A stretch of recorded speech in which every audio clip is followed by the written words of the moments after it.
There's one thing that will forever change the way you sleep, and it's the softest 100% organic cotton sheets from Boll & Branch. You'll fall asleep faster, wrapped in the most luxurious comfort. You'll never sleep hot again with sheets that feel breathable to sleep in. You'll experience the purest softness on night one and feel your sheets get even softer with every wash. Discover the difference with 15% off your first set of sheets at bollandbranch.com with code CUMULUS. Exclusions apply. See site for details. This is a mini meditation guided by Bombas. Repeat after me. I'm comfy. I'm cozy. I have 0 blisters on my toes. And that's because I wear Bombas, the softest socks, underwear, and t-shirts that give back. One purchased equals one donated. Now go to bombas.com/listen and use code LISTEN for 20% off your first purchase. That's bombas.com/listen and use code LISTEN at checkout. Will they find a home? Sponsored by Geico. Steve is intrigued by the paranormal. Otherworldly spirits really make a house a home, you know? Janice has different taste. I'd like my house to not be haunted. Compromise is tough, but these two won't have to compromise when they bundle home and car insurance with Geico. It's easy, and they could save even more. In the end, Steve and Janice found a renovated Victorian that's only haunted from 9 to 5. Okay, wife's home. I gotta bounce. Bye, Steve. Bundling without compromise at geico.com. Yeah, this is Tom, and I'm at the Indianapolis Motor Speedway, just a couple days away from the 105th running of the Indianapolis 500. Had a chance to sit down with some of the great drivers that are going to be running in the 105th Indy 500. So you'll be hearing from the likes of Tony Kanaan, Scott Dixon, Ed Jones. Let's see, we've got Marco Andretti, Alexander Rossi, Josef Newgarden, Simon Pagenaud, and more. So hang out, listen to some exciting stuff, some really cool inside stuff about driving at the driving on the Indianapolis Motor Speedway track for the 105th running, of course, of the Indy 500. Be sure to listen race morning. It's the morning before the 105th running of the Indianapolis 500. We'll have a special edition of our show. You can listen to it on Q95 on the iHeart Radio app, wherever you are in the world. And be sure to email us, Bob and Tom at Bob and Tom. We'd love to hear from you. Okay, we won't waste much of your time. That's good because I don't have much time. No, joking. I have all freaking day. Not much to do today? Yeah, it's like weird. It's the strangest. My whole all my time at the doing the 500 used to be flat out. Like now, it kind of sucks. You didn't do the media tour this year, did you? Like the cities, you don't do any of that stuff. Don't do anything. Like I bought a ping pong table for the bus lot so we could play ping pong, use up time. Wow. So it's different. It's good in one way, but you makes you appreciate, doing all this stuff that goes with 500. How many former winners are in this race? 9, I believe. Yeah. Is that right? 9, right? 9? I think it's 9, yeah. No one has enjoyed it more than Will Power when he won, though. I mean, the reaction. In the moment, do you remember any of that? Like, is it just a complete out-of-body experience? I mean, it was thoroughly enjoyed it? No, I tell you, it was just every emotion in there possible. As you see, I almost look angry. I actually took all my boys out to dinner last night, and we had it playing on the screen, just for positive vibes. Sure. And yeah, we're all having a laugh about Victory Lane. Yeah. The expression on my face, priceless. Wow. This is a Donald Davidson type question. What's the most number of winners that have ever been in one race? Is this it? I do not have the answer to that. It's got to be close to it. This has got to be close. It's got to be in the era of Mears, Foyt, Unzers.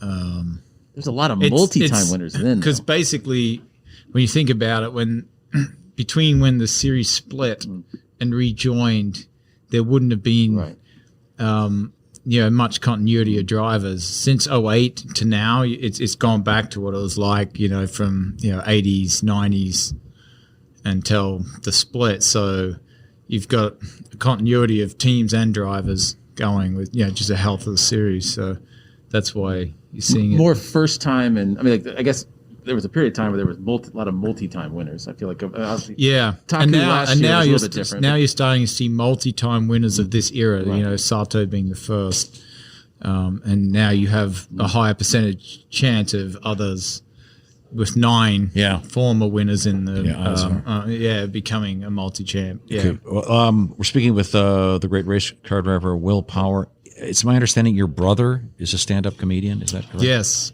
that's correct. Where's that, at home or? That's in Australia, but he's writing a TV show for HBO right now, and does other stuff, acting. And his name is Damien? Damien, yes. No, is he writing you into this TV show?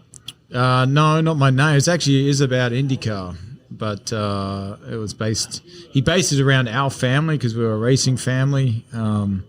It's an interesting script. It's the premise of it is there's a female driver, the sister. That's probably, I don't know if he based that on me or not, but she actually gets pregnant by another. I shouldn't be ruining it for her. Oh, that's okay. It's just such an spoiler alert. It's an unusual situation. Yeah, stand-up comedian brother. Yeah, the other one was a breakdancer, professional. My older brother, and then I have an older brother who's stay-at-home dad. So. Okay. Yeah, well, he never gets invited. Fascinating. No, just joking. A couple quick questions. Are you a video game guy? No, I'm not. The only video game I play is probably iRacing. That was part 2 of the question. Yeah. And when you do that, do you use your real name? So they know that they're taking on sometimes Indy 500 winner. Sometimes, you have to actually. Your account is under your name, but my wife also has an account. So Liz Power's been kicking some people's asses. It's kind of funny. I do that on occasion. Okay. Yeah. A very basic question. There are a lot of movies about auto racing, and do you have one that you think is, in terms of the ones that are sort of fictionalized, like Rush? And what's the best one of those? And as someone who really does it for real, I think they did a pretty good job in Rush, if I can remember correctly. I mean, of getting all the details right and the cars right. I can't remember how well they captured the actual driving part of it.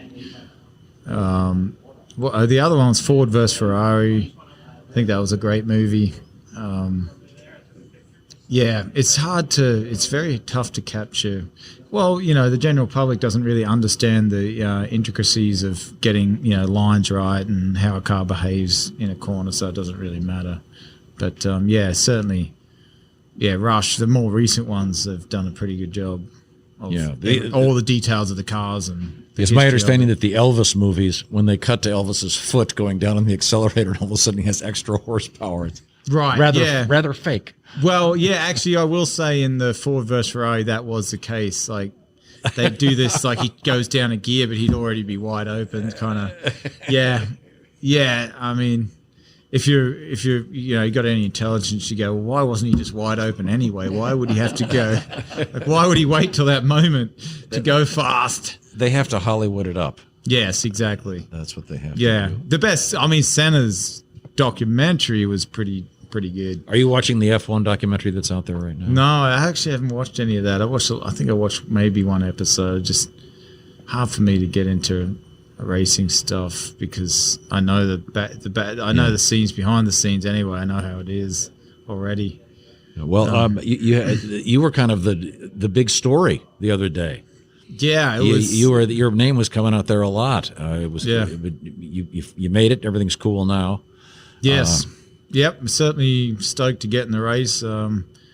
Was like didn't take it lightly when we didn't make it on Saturday. Was up pretty late talking to the engineers and trying to work out what's the smartest way to go about this without putting ourselves in jeopardy. Because I felt like there was one car. I thought RC Anderson, new team, they just simply didn't have the speed, but everyone else was capable. Every other team to get that last spot. When you take RC out of it, were capable of getting in the show. So if you did not execute perfectly, chances were you weren't going to make it. So we, ultimately we probably should have run a bit more downforce. It was too on the edge. as you know, I end up touching the wall, and man, a quarter inch more, and you're damaging that too much to continue, and that's it. You're out. So very, very close call. Thinking back on that, just shows the position you put yourself in when you don't make it on that first day. You put yourself in a very, very tough position. It's like, well, do we run too much? Do we run more downforce and risk not being fast enough, or do we trim out and risk crashing or not being able to complete the run?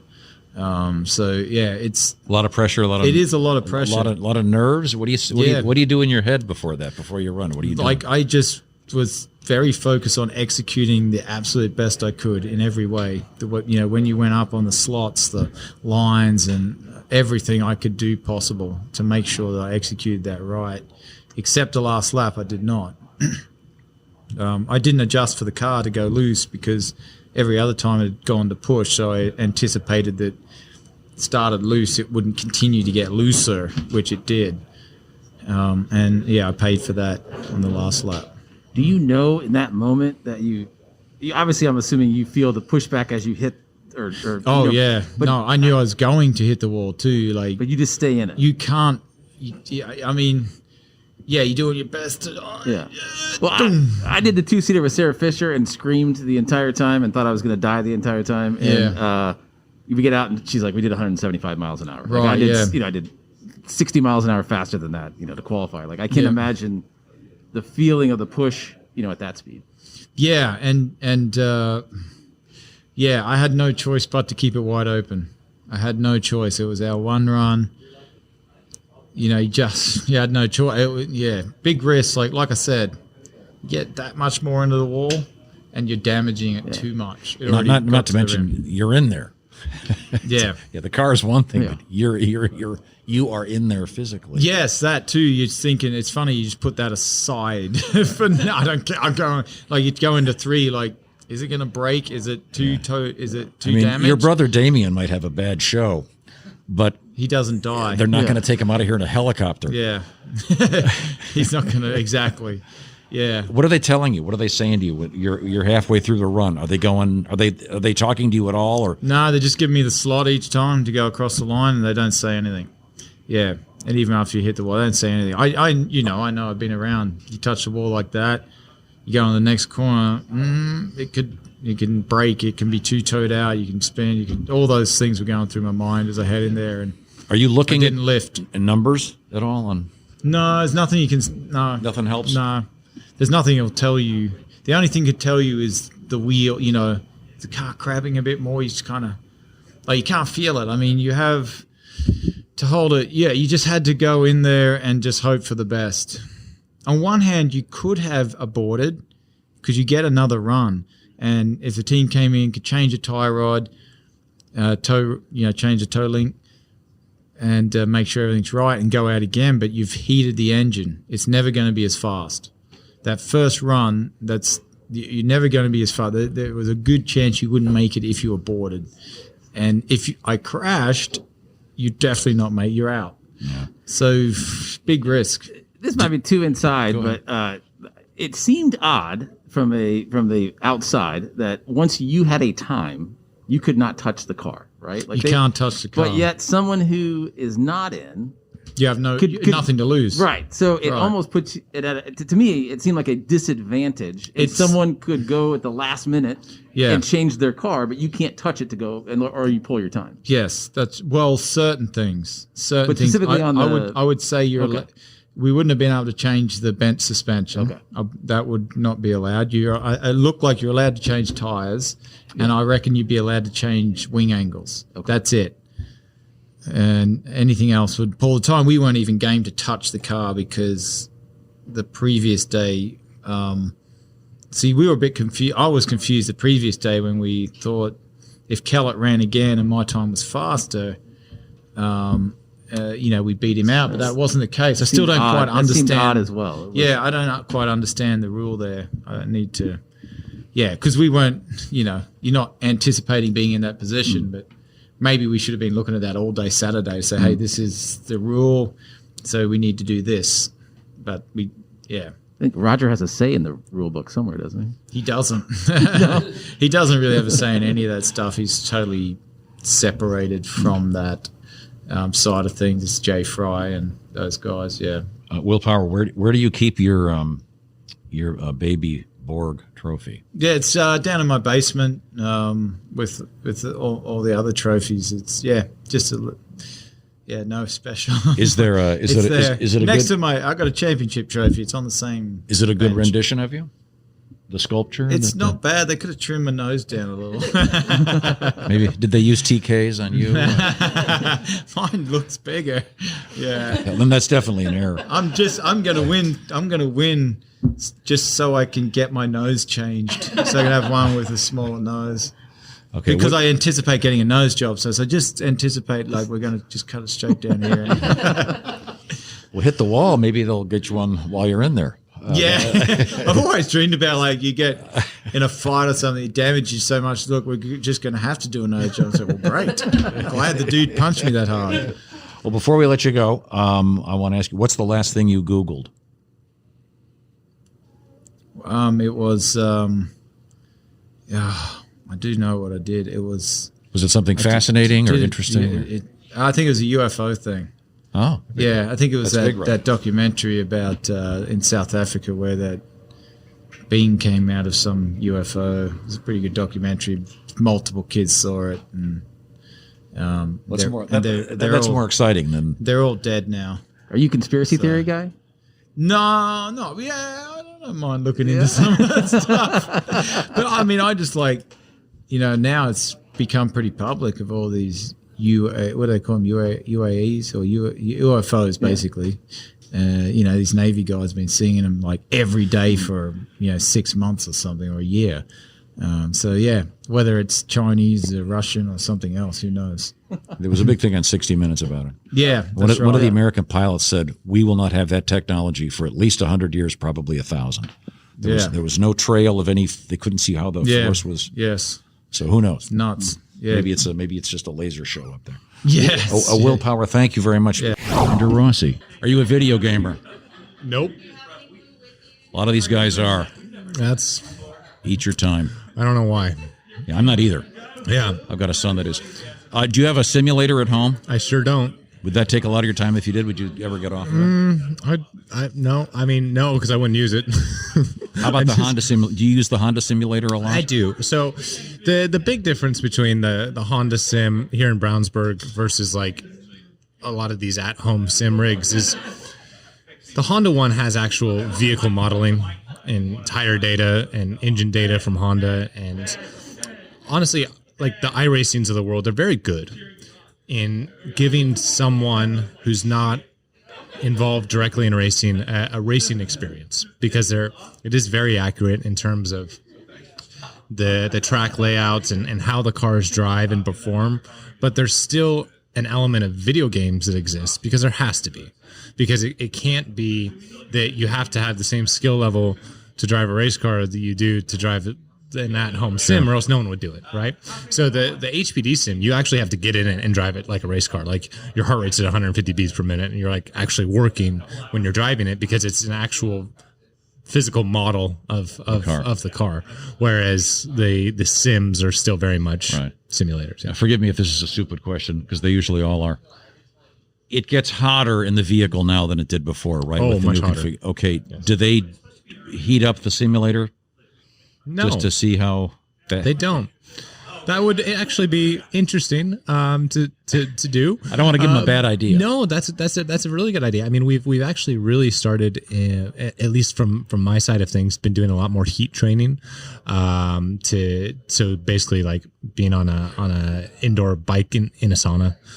Doing a lot of reaction-based things in a sauna, spending a lot more time kind of in an uncomfortable level of heat just in preparation for the summer races that we have with the aero screen to be able to be a little bit more prepared than hopefully my competition.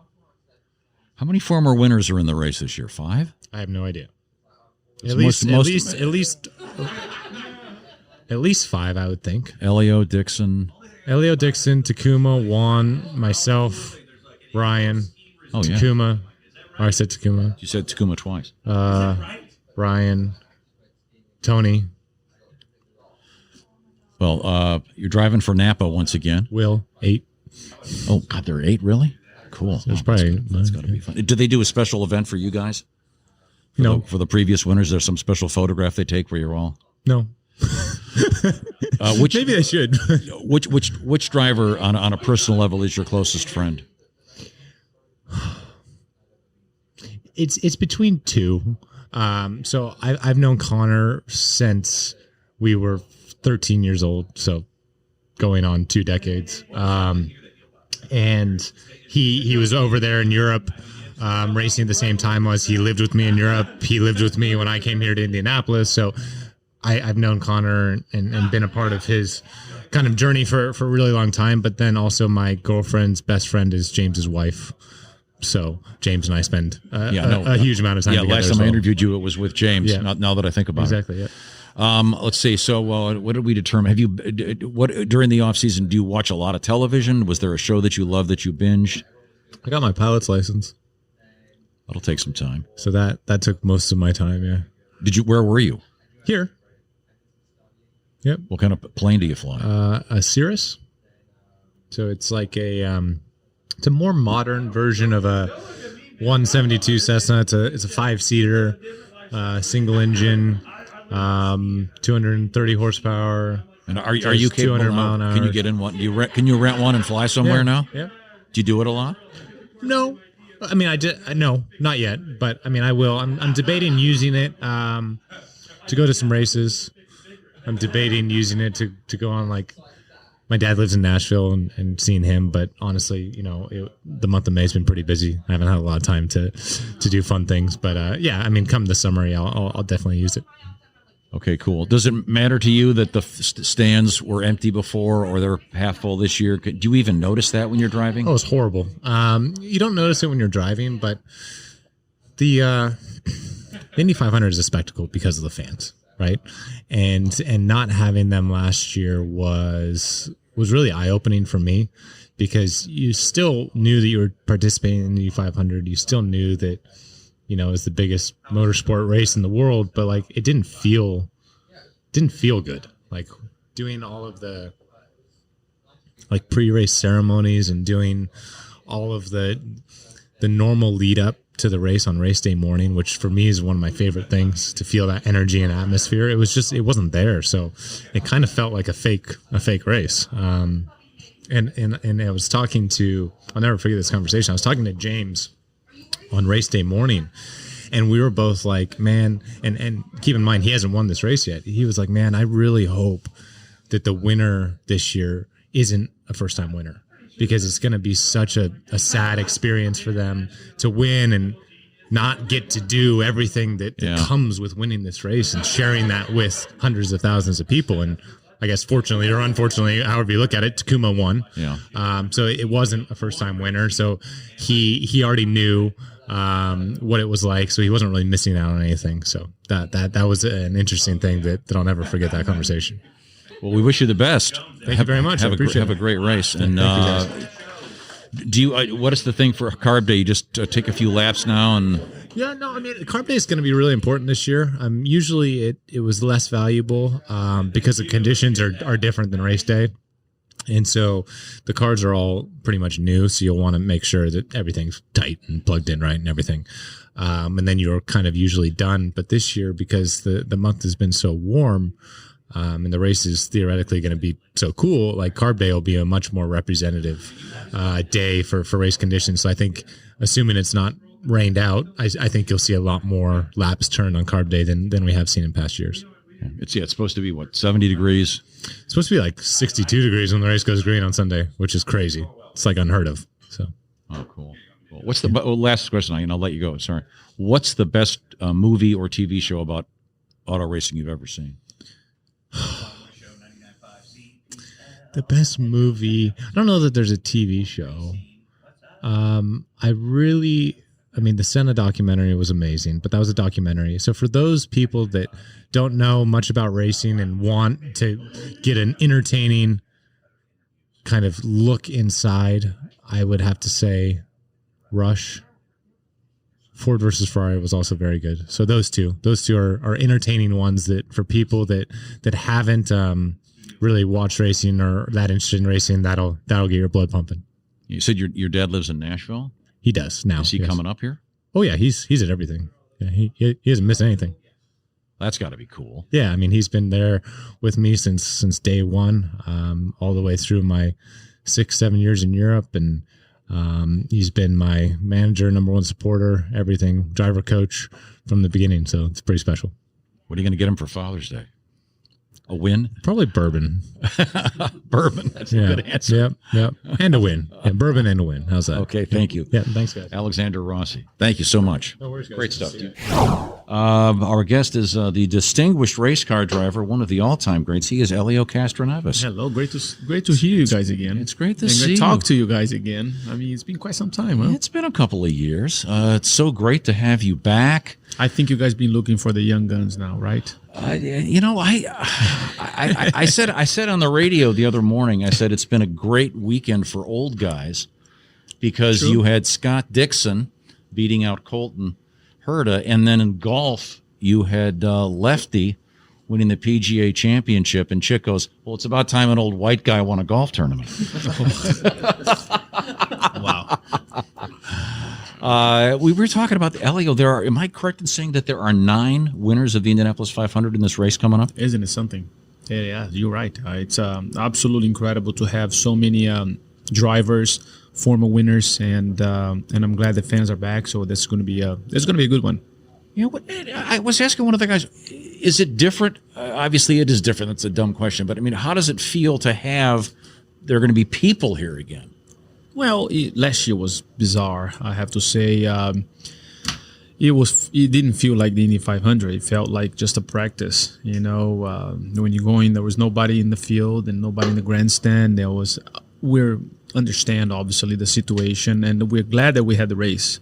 I mean, it made easy the pain a little bit of everyone not being able to come out and watch. But now with the situation kind of like coming to in a better way, let's put this way, still very tough, but it's great. It's great to have the fans back, especially in practice. It was great to see them bringing pictures from the past and bring those pictures that I'm finishing second, which was awesome, right?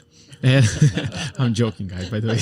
They were looking at me like, huh? It would have been weird climbing the fence and there'd be nobody there. Yeah, that would be. That's why I let Takuma, win last year. So I was like, you take that, no problem, and I'll take over this year. So.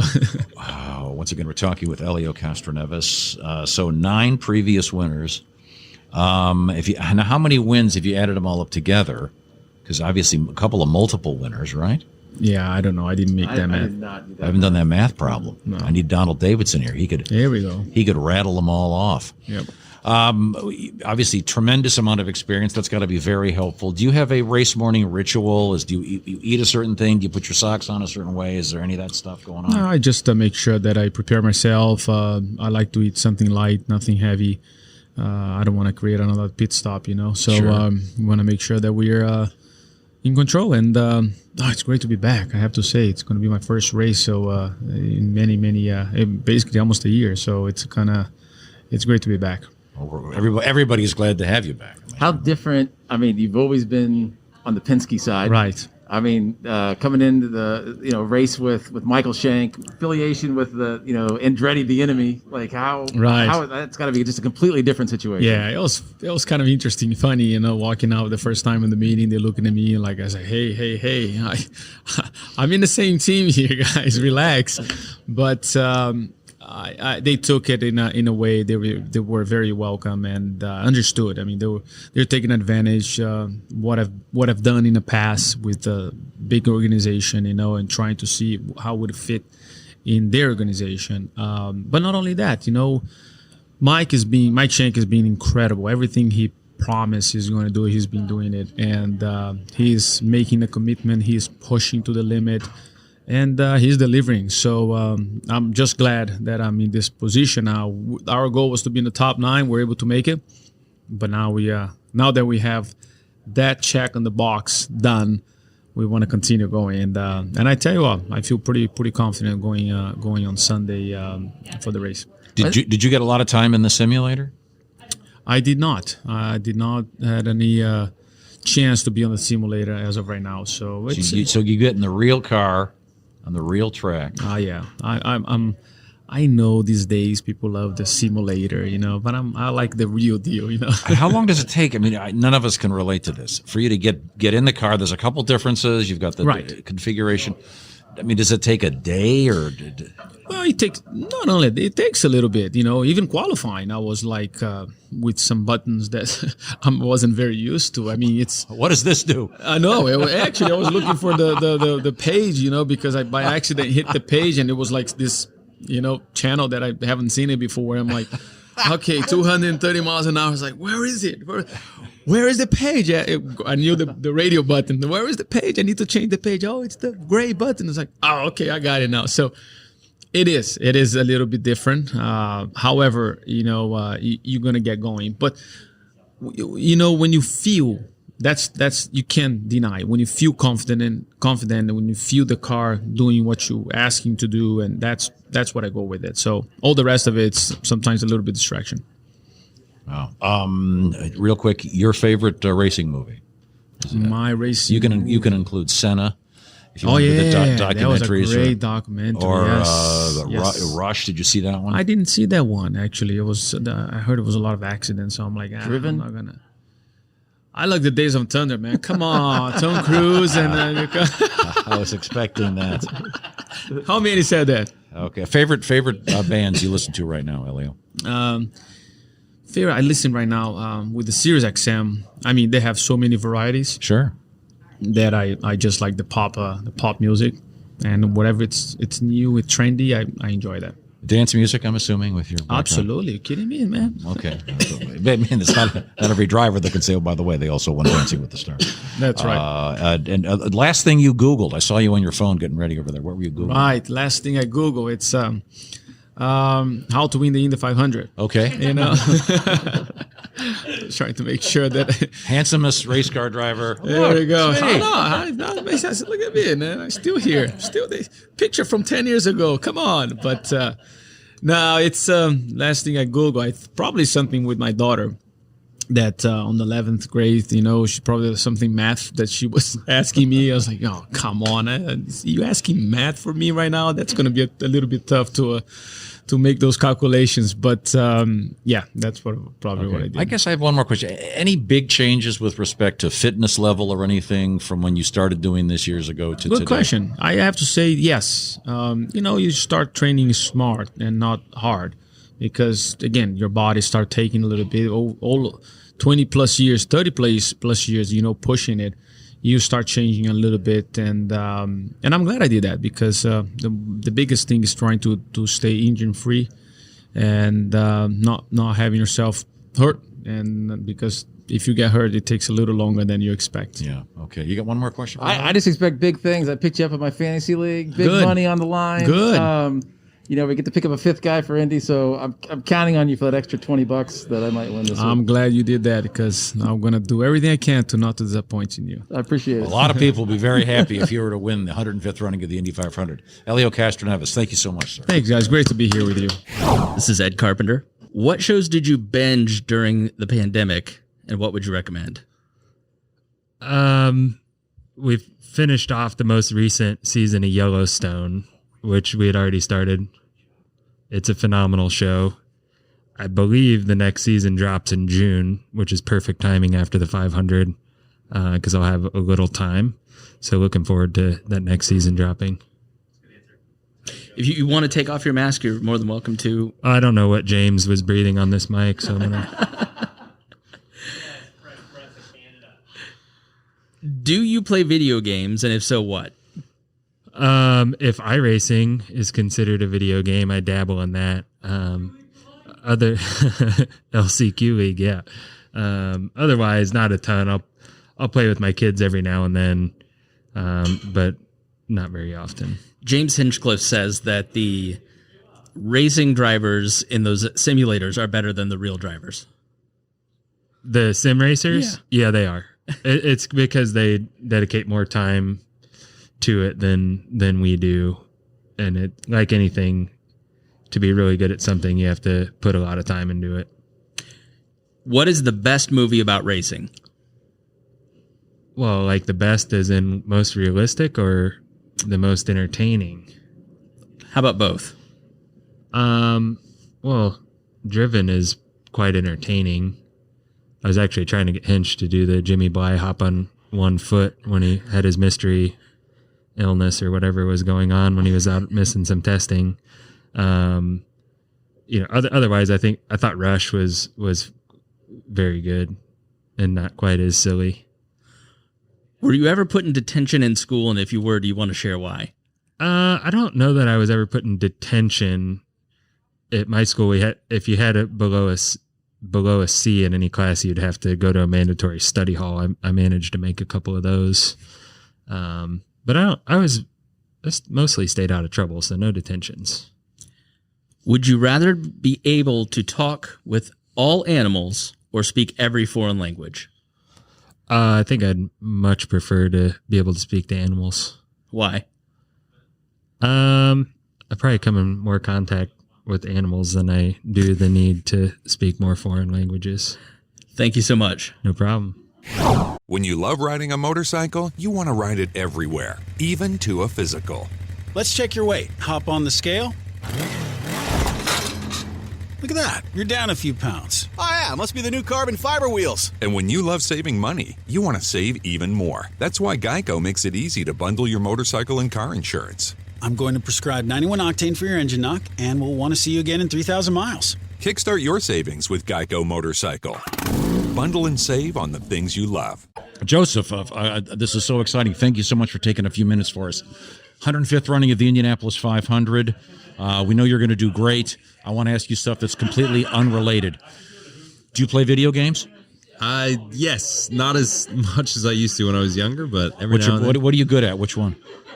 I'm getting back into Nintendo. You know, I'm playing on a Nintendo Switch, and you can play all the old NES consoles, Super Nintendo games. So I love that. It's very versatile nowadays. Of the guys that are here that are in the race, who's your closest friend of the drivers? Ooh, I don't know. Any of them? I'm becoming pretty close with old Scotty McLaughlin, new addition to Team Penske. He's from New Zealand. Most people think he's Australian. He's not. He's from New Zealand. But he's a great addition to our team, and we've become pretty friendly. He's a great guy. Do you drive a Chevrolet at home? I do. Yep.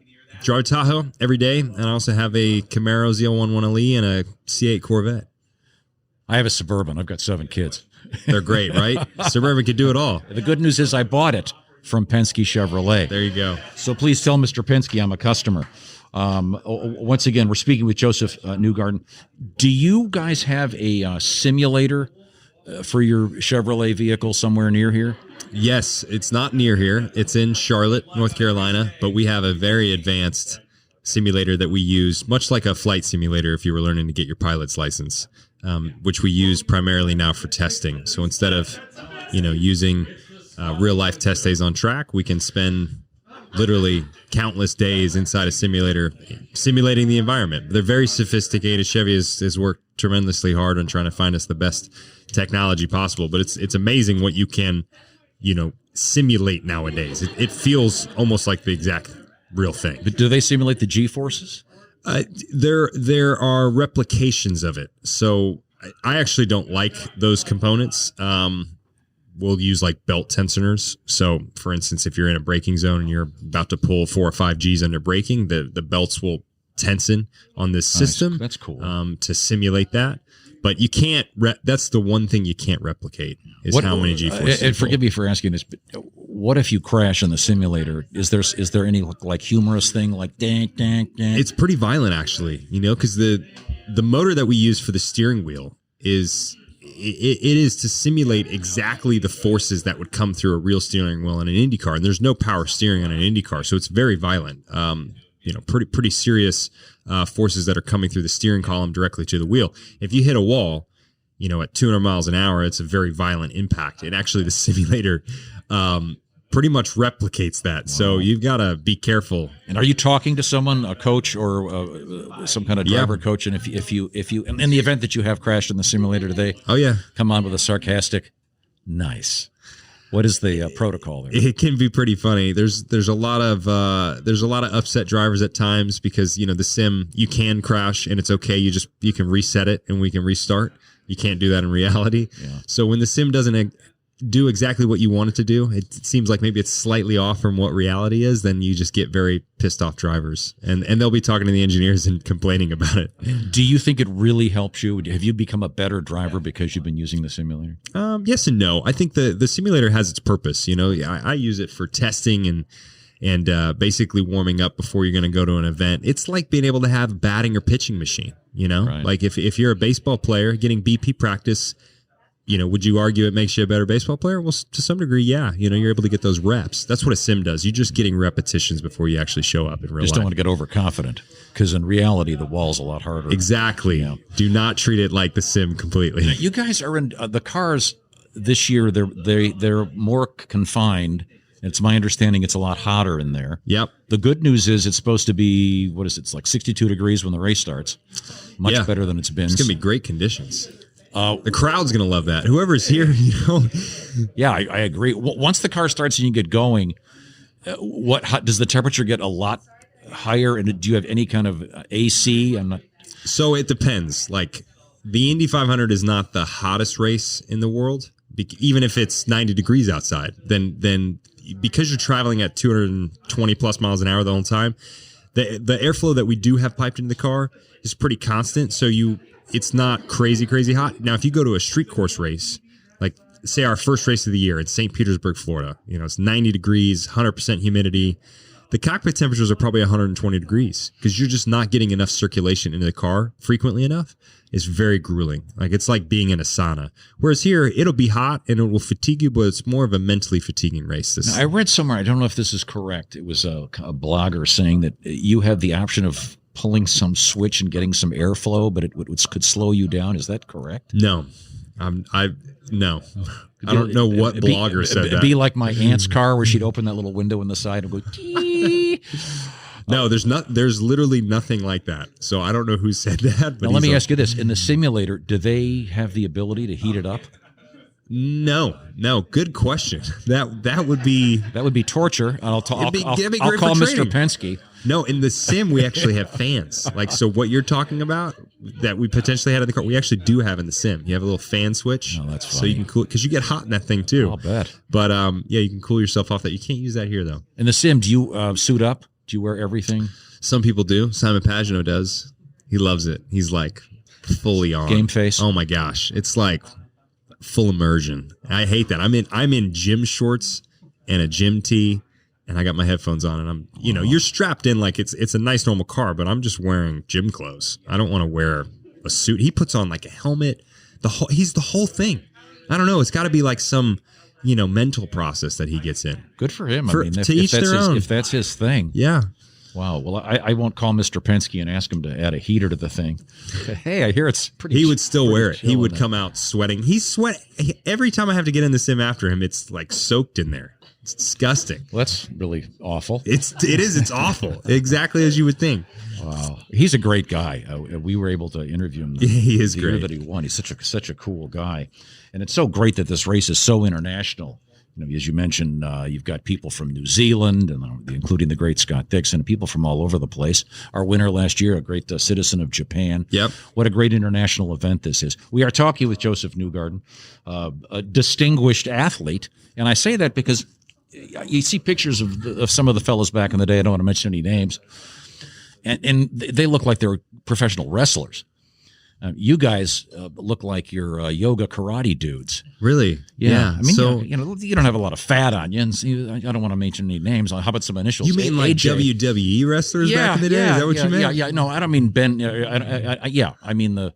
I don't know what type of wrestling we're talking here. Yeah. But you guys are super fit. Oh yeah. These days, you've seen the same thing in golf. You have to be a more all around athlete. I think it's fair to say. Chiseled. Chiseled is the word. Are you the tallest? No, I'm not. I'm 6 foot. I think Graham is the tallest. He's 6'2", and Rossi's pretty close. He's like 6'1". Who's the shortest? Probably Sato. Sato's light. He's like 125 pounds. Does that give you an advantage if you're light? It used to. So now they ballast the cars, which means they weight match to everybody. So if you weigh 125 pounds, then we all have to match up to 185. Now, if you're over 185, you're taking a penalty though, because we don't, you don't account for that. So if you're 125, you got to ballast up to 185. But if you're 200, we don't ballast down. You're just taking. So is this like high school wrestling where they think you got a guy puking in the bathroom? No, got to make weight. No, so we weigh like every weekend. So there's no need, because you're going to adjust the car either way. But if you're too heavy, then, maybe so. Maybe you need to lose some lbs. That is really interesting. When you're sitting there, unfortunately, sometimes you guys have to sit there and wait for an hour and a half, and they got a guy with an umbrella, whatever. Yeah, it helps. Do you talk to your engineers, or do you listen to music, or do you just get in your head and think, what's going on? No, so we have like a live intercom system. So when you're plugged into the car and you're sitting in the pits and you're just waiting, we're on an open network. We're all talking, just like us right here. It'd be like everyone has an open mic, and we can just talk. So do they keep it? Do you set the tone? I mean, it's pretty serious. You're about to go qualify, for example. It's serious business. Or do you have a guy cracking jokes? Depends on who's on the stand. If there's no bosses on the stand, then we have a little more fun. As soon as the bosses show up, we get a little bit more serious. Not that we're not serious when we're joking around, but it just the intensity goes up and we're ready to go. But the driver has a big say in the tone of how everyone feels. If I feel confident and I'm projecting that, it's really good for everybody, because we're all here working to try and make the car fast. And if I don't feel good that the car's not fast, then what the heck are we doing out here? It's not a fun environment. So there definitely is some leadership in there from the driver's standpoint. How much contact do you have with Roger Penske? Quite a bit. He's completely accessible, which is great. But he's fantastic. We all get to see him all the time. He's here every day for the month of May. He doesn't come on the radio anymore, does he? Not anymore. No, he used to, but he stepped, once he purchased the Speedway and he's now, leading not only the Speedway, but the IndyCar series, he's stepped back from that role, and he used to be on Helio. I think Helio Castroneves was his last car he was on 2 years ago. Yeah, that adds some extra pressure. Yeah, you're telling me, right? Hey, son, you hit the wall, I'm buying that car. Hey, I still, I've got Tim Cindric on my stand, who's the president of the team. But I kind of like that, I like having the boss there, because he gets to see everything firsthand. Okay. If you could listen to music prior to going out, what would you listen to? I don't know. I'd be all over the place. I listen to everything. So, but is there anything that kind of gets the equivalent of your game face up mentally when it comes to music? No, really not. People are different, because Pagenaud's one of the people that likes music. Everyone's got a different process. He definitely gets into a mode with a certain type of music that I don't work that way. So a lot of NBA guys have their headphones on. You kind of wonder what's going on in there. I feel like it's an aesthetic play. They're just like, I got my headphones on, feeling cool, looking cool. I don't know. Maybe they are actually getting pumped up. I don't know. Everyone's different with that. I've never had the whole get in the mindset because of a specific song or a specific genre, and this gets me in the mode for what I need to do. As an idiot, what I think of in terms of is when I'm driving, if certain songs come, I allow myself to increase my speed by 10 miles an hour. There you go. I don't think that's really applicable. Josef Newgarden is our guest. Very articulate and a great driver, of course. I'd like to continue with my stupid questions. What's the last thing you Googled? I don't know. I could look. Sure. I don't know if I can look, actually. Do I have a recent search history? Normally, it's kind of terrible we've given ourselves this tool, isn't it? Oh, I believe me. I agree. Because you can be an expert at anything nowadays. You could start talking about a topic and there's no work required anymore. I hate that. I hate how you don't have to go to a library now to find an answer for something. I heard a brain scientist say something interesting, which is because of this kind of access, our brains don't need to store as much knowledge as they used to. So they think there may be some kind of evolution going on where other aspects of the brain's technology, if you will, are starting to have a little more room. I completely. So I believe that. How many phone numbers do you know right now off the top of your head? A terrific question. I know my mom's phone number, and she's deceased. And then maybe 3 others. Speak of the devil. Look at this. He's got the suit on. Literally got it on. Pagenaud's walking by us right now. Oh, and you were saying how incredibly handsome he was. I was speaking to your eloquence and beauty. Well, we'll say goodbye to Joseph and let Monsieur Pagenaud sit down. Absolutely. All right. Hey, it's great talking. You can stay on it a bit. Copy that. Oh, he's taking we got a couple minutes. Oh, okay, cool. All right. So who was your? It takes him a while. He has to take the whole thing off to use the restroom. Completely, he only uses the restroom completely naked. No one knows that. That's actually a fair question. Do those fire suits have a zipper? They do. Yeah. Okay. You got a little fly zip. You're good. Yeah, but it's a Pagenaud in Mr. Pagenaud's case, he's got a big fly. Give him a little credit. Big suit. Viva la France. Do you have the home game simulator, like the video game version, or do you strictly go to the Chevy, the big boy one in Charlotte? Yeah, I do. I play a good bit of Xbox and Forza Motorsport, but for most of the prep work that we do before a race weekend, it's all the big show setup. You need the real thing. What is the best video game for you? What do you play the best? Forza Motorsport. I played a lot. I played it since I was a kid. So when I didn't have a professional simulator, that's kind of what I played when I wasn't at the go-kart track. That's what the kids play, man. Cool. And then I'm sure you've seen Senna and Rush and Ford versus Ferrari. Favorite movie of all those? I was very impressed with the docs. Definitely the Senna doc. I thought was awesome. The McLaren one was pretty cool, and Bruce McLaren. Those are the ones I like. Rush. Yeah, it was well done, but it was a little too Hollywood. And I love, Ron Howard's great. He's a great director, but the documentaries are what get me. The Senna one was so cool. Are you watching the F1? Yeah. Oh, yeah. I follow all of it. I follow the NASCAR boys, the Formula One guys. We kind of all have a little community. What was your binge in the last year? TV binge. Well, I'm back on Entourage right now. I'm rewatching it with my wife because she never saw it. So, yeah, which is fun to catch back up on. Here we go. He's back. One more question. Are you allowed to wear a wedding ring when you're in the car? I am. I just never wear mine, and because it's not comfortable. It's terrible. I should wear it. I was wondering if there was some temperature thing or something. No, okay. Most people do. Don't you wear? No. Okay, people take it off. Okay. I think unless Elio keeps his on, right? All right, he knows. Does Monsieur Pagenaud have the best hair of all the drivers? He's got one of the best, definitely. He's learned from the best, which is Helio. Yeah, that's kind of looked like Elvis 57. I think it's a good look. I'm going to pass you off to the pro here, okay? Thank you, guys. What a great pleasure. Thank you so much. Thank you, Joseph. Probably don't remember me, but we talked. I do. I remember you, of course.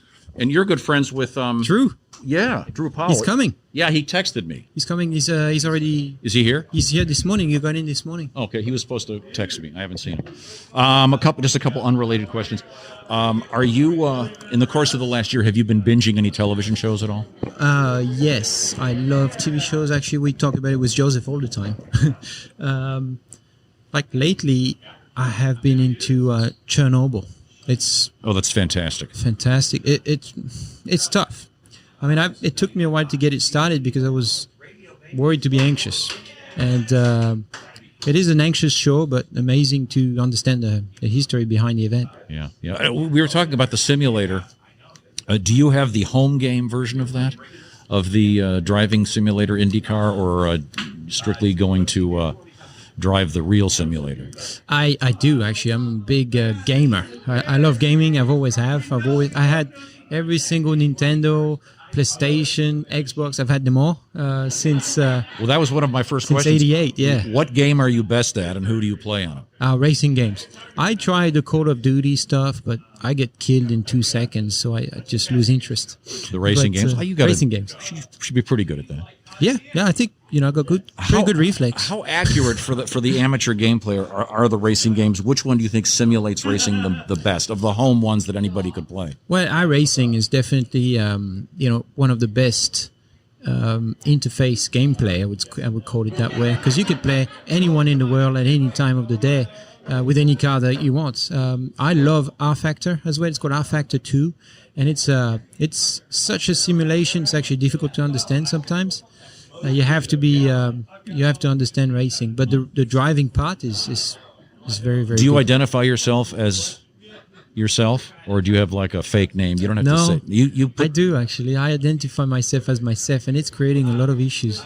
I got people crashing me on purpose just because they want to say. I beat the winner of the Indy 500. That too, yeah, and it happens. I mean, on video games, we'll call it video games, but honestly, these days it's more simulation. But there are guys that are just incredible. and they've never been in a race car in their life. Yeah. But see, they don't know what it's like to have a concrete wall right up there. I guess that might be the difference. Yeah. See, you've I'm sure on occasion tapped it. Simon Pagenaud is our guest. Do you? I was asking earlier about the simulator. That it's my understanding that when you get in the simulator, you suit up. Oh yeah. Helmet, whole deal. Yeah, I don't use the helmet because I'm a little bit claustrophobic. I don't know why, but in the race car is no problem. But on the simulator, it's too much for me. So I use a regular hat, a headphone like this, and I've got a mic so I can talk to the engineer. But I've got the suit and the shoes and the gloves. And I tell you what, a day on the simulator, your brain is just done after. Do the engineers encourage you to try something that you wouldn't try in the real world just to see what would happen? Yeah, absolutely. We can do everything that we would do in real life. We can also do crazy stuff that we would never do to see, which is very interesting in that sense, because that's how you find new avenues for improvement. Does the simulator? I'm sure it knows how tire wear would be at any given point. It's all those things are part of the calculus. Wind, grip on the track, temperature, aerodynamics. I mean, everything you can think of. We can even simulate rain, grip level coming up and down during the races. It's quite amazing. Tire wear and tire heat. So it's pretty crazy. Now, when you're sitting in the car, sometimes you have to sit there and you're waiting to do something. There's an umbrella. Are you listening to music, or are you just being fed information by engineers, or do you ask the fellas to please be quiet so you can think? What's going on in your head? Well, it depends how long you wait. But sometimes I take a nap. I do. I mean, it's so comfortable in there.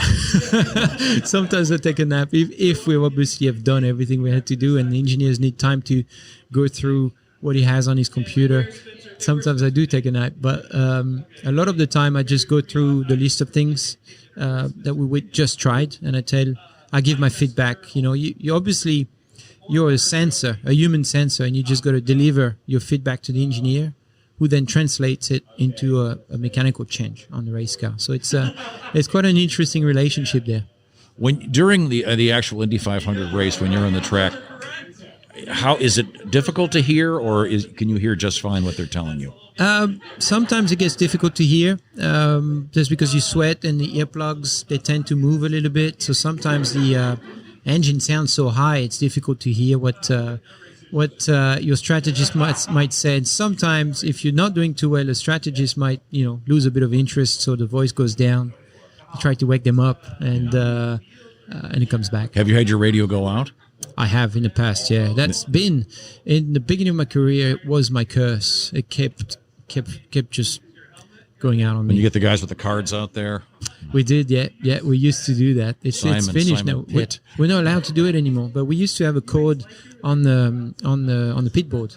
We used to have a code and a collar that would tell me when the pit window was open. That's fascinating. What kind of music do you listen to? I'm a big reggae guy. Really? Oh yeah, I'm huge in reggae. I listen to reggae a lot, mostly. I listen to native music too sometimes. Is there a famous French-speaking reggae artist? Not that I know of. No. I mean, Bob's obviously the god of reggae. I like Ika Mouse. I don't know if you know that group. Really like that group. Right now. Yeah. Do you dream in English or French? It's getting confusing. I used to know which language I was dreaming in, and now I can't tell if it's French or English. It's really strange. I can't recall when I wake up in the morning. I can recall the dream, no problem, but I can't tell if it's French or English. You speak English so well. Have you always been a good speaker? When I was at school, languages were my strong suit. I was not a math guy, and I knew at a young age if I wanted to be in racing, I had to know English and German. I learned German as well. I learned Latin language, which was a dead language, but there were a lot of things I was interesting about. Apparently, that's what the teachers told me. That'd be a great code to have. Yeah. We can't figure out why. Exactly. Why Mr. Pagenaud was receiving his instructions in Latin. There's a lot of, you can understand what's on in a medication if you speak Latin. That's interesting. Yeah. Wow. Do you go to concerts at all? And I mean, obviously not in the last year. Prior to that, were you a big concert goer? Yes, I love music in general. I mean, not a huge music guy, but Haley, my wife, she is. So we've been. What was the last concert we went to? I have a friend who plays guitar with Paddy. He's Lee Francis. He's a guitar player in their group. So haven't seen them in a while, obviously because of COVID. But I don't remember last time I was at a concert. Yeah, it's for all of us. It's been a year and a half. Yeah. So let's see now. Have we covered everything? Oh, I know. I have one more question. What's the last thing you Googled? Yep. 2018 Indianapolis 500 race on board with Alexander Rossi. That's that was last night. Yeah. Very good. Yeah. Very good. That could have been very embarrassing. Yeah, it could have been too. I mean, let me see. Maybe there's something else. You've heard about the weather forecast is a good one. Oh, yeah. Bring a trailer. You're looking for a car? Oh, look at this. It's I should have done that first thing. Shouldn't have said any. Bring a trailer is a place that you go to. It's a Citroen 2CV. So that's a French car that's in the US. Oh, wow. And it's my neighbor had one like that when I grew up, a Charleston 2CV. Now, what's the...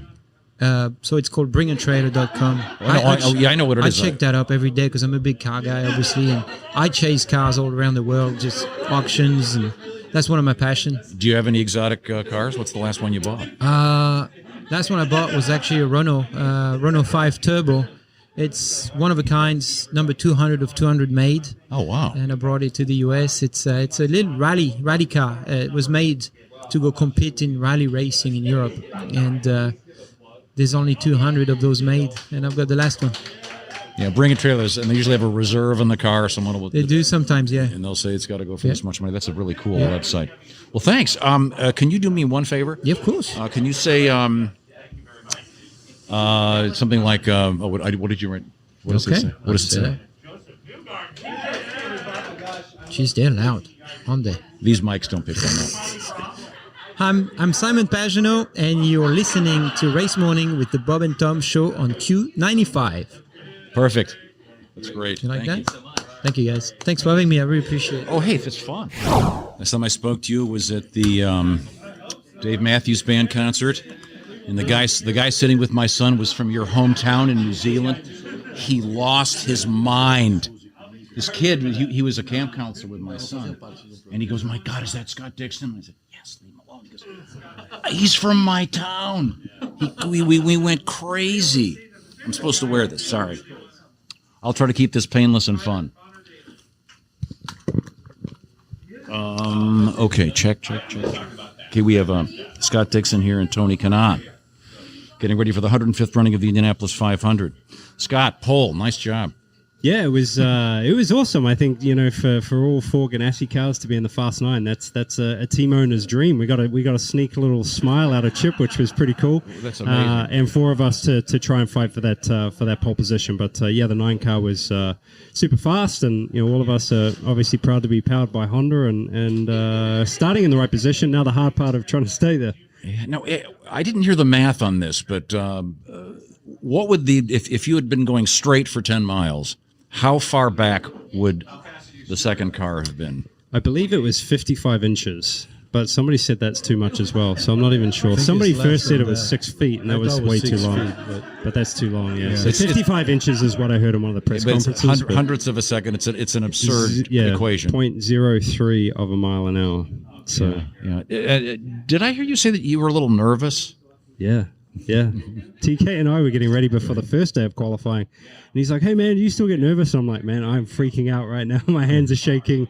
But it is, like in the first day I had to go first, which is exciting in some ways, but for a lot of us, right, we don't get to run the car too often, so those 2 days of qualifying, we did a total of 8 laps. That's all you do is those 2 runs that you actually get to do. So the possibilities that run through your mind of things that could go wrong are endless. So that's the only thoughts that you have going into it. So yeah, the first day and the second day I was super nervous. No, TK, great job. Thank you. And everybody here loves you. You're an honorary Hoosier, I think. Yeah. Oh, I live here now, Tom. So it's they dragged me into this. I used to live in Florida, and then 3 years ago we moved my wife from here. We have a lot of ties here, so I love it. Well, everyone was so glad that you did so well, and I've got a couple of dumb questions. Okay. You guys have, of course, a high-end simulator, but there's also a video game.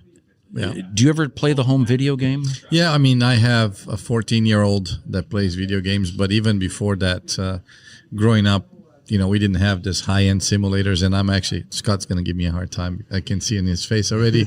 I still play my real simulator quite a bit, but yeah, we do play video games. And I was asking, and I found out that the high-end Honda simulator doesn't have a heater in that, so they can't simulate. When you went out, Scott, it was really, really hot. You're in the real car. There's a real big wall straight ahead, so it is quite different. It is very different. I think they do a very good job in the virtual world now. Compared to when I first started playing games as a young kid. A lot of it has become very realistic, and we do use it pretty much before every race weekend. Yep. All 4 drivers from the team go in there and you try to make the car better, right, virtually, and then you apply it to the real world, and a lot of times there is good correlation between it. But they can make the weather conditions in the model the same as the day that you run, but obviously when you're sitting in the car, you're sitting just in a building staring at a screen and pretending that you're racing. So if I called Mr. Ganassi and said, hey, I've got a great idea, if you really want to simulate the race, pump some really hot air in there. That's right. Would he write that check? Well, no. But see, Tom, what we do that is really cool that probably people don't know. I mean, we have a gym here in town, Pit Fit, and he actually prepares us to do that. We actually do some hard training straight to a sauna for 20 minutes and come back out, do more training and back in to try to actually simulate the heat. And you guys are super fit, and there was a time when, I said this earlier, when a lot of the race car drivers looked like they were on the professional wrestling circuit.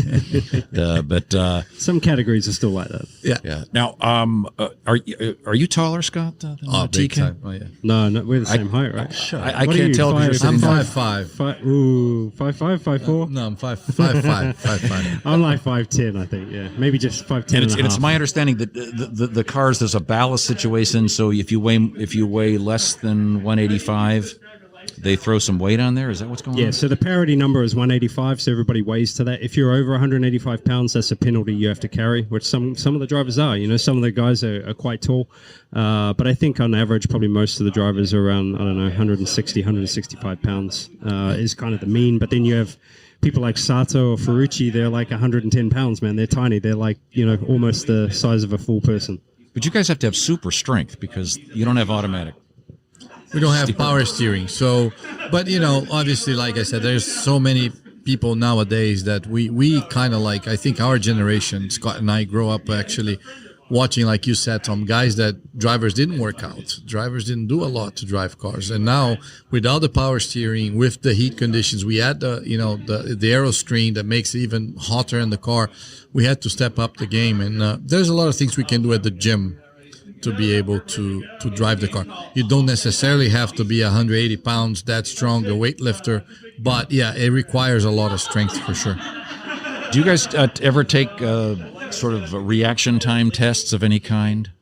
Yeah, so a lot of that now, as Tony was kind of alluding to, a lot of the testing protocols have changed. When we first started, it was kind of mostly based on just triathlon stuff, right? So a lot of running, swimming, biking, and then it's become much more across the board. So you do a lot of heart rate elevation, to where you're basically at threshold, and then you're throwing in, math equations or light boards with reaction tests that are going on as you're at this, high level of exhaustion. So yeah, or I say we, but PitFit, you and I, PitFit and training some of the guys definitely, puts you through the ringer. But it's also such a mental game now, and the difference, I guess, from when we first started is that we don't get to test as much, right? So you're never really in the car. We get 5 or 6 days, I think, for the whole year. When I first started, I think our team tested 50 to 60 days a year. So now you have to be physically fit and mentally acute as soon as you get in the car because the time in the car is so small. How often do you get to speak Portuguese? I do it at home with my kids all the time. So they're all bilingual. So they only speak English with his mother. They don't believe I speak English, Tom. So he actually, all of my kids, that when they have their conversation in the kitchen, like this morning, he's talking to his mom and then about the day, and his mom says it's carb day tomorrow, and then he turns around and actually translates to me what they just spoke. So this scenario means they can keep secrets from you. Well, they think they don't speak, so I guess, I get a free translation every time. I have a question for both you guys. Winning the Indianapolis 500, great, bravo. Do they give you a miniature Borg Warner? Do they? Is it like a trophy? So people, I don't know, like my kid was extremely disappointed when I got home and I showed him. I don't know even how tall that trophy is. It's like it's maybe a foot. It's a foot, and they look at the big one here. So he thought I was going to get that one. That would be cool. Well, we should try to lobby for that. Yeah. Now in hockey, I'm sure you guys know this. In hockey, you get the team. They give them the Stanley Cup for the year. Yeah, and that thing. There are horror stories about what's happened to that thing. But see, at least we get to keep ours. But it's a foot, has our face. It's a mimic of what the big one is. But we do have it. I mean, I have it at home. What do you think is the sculpture, the relief of your face on there fairly accurate, TK? Some of us are actually. Mine, I don't think it was that hard. You put a bald guy with a big nose in, and it's going to look like me. Hey, that's Ringo. It's. I think the cool part about the baby Borg, though, is that the face that you get on your baby Borg is the actual total replica of the one face and likeness that's on full size. On the full size. So that's cool. That is really cool. It's an amazing trophy to look at. Even in its miniature form, it's a cool trophy. It is. Yeah. And obviously, bravo again for winning it. That's incredibly cool. Tiki, I can't blemish. You got a little bit of tattoo action. Yeah, I got. Actually, that is the baby Borg. Oh, I didn't even know that. Yeah. As he rolls up his sleeve, there it is. And, that's we have our win, our Rolex 24 win that Dixon and I won. I didn't even know you had that on there, man. Yeah, the crown of the Rolex. Oh, that's cool. Dixon and I won that in 2015. Yeah, it's on Tony's upper right. So I decided that after I won the 500 to do my biggest achievement in life, which is as my kids' birth dates and my biggest achievements in racing and my wedding anniversary. So that's awesome. Wow. What a great guy. Yeah. How cool. Yeah. Now, Scott, I need to get some tough stickers. Are you tat-free? Yeah, I have one. There's a little star on my wrist. See, if Dixon wins second one, we should take him for a tattoo. I'll just get him. I'll get him to celebrate, get him a little tipsy, and then. Well, there's a new tattoo guy in town. Chick McGee, his buddy, is like the man. He just moved back up here from Austin. So if you want to get a tattoo, talk to Chick. I think I need a full sleeve.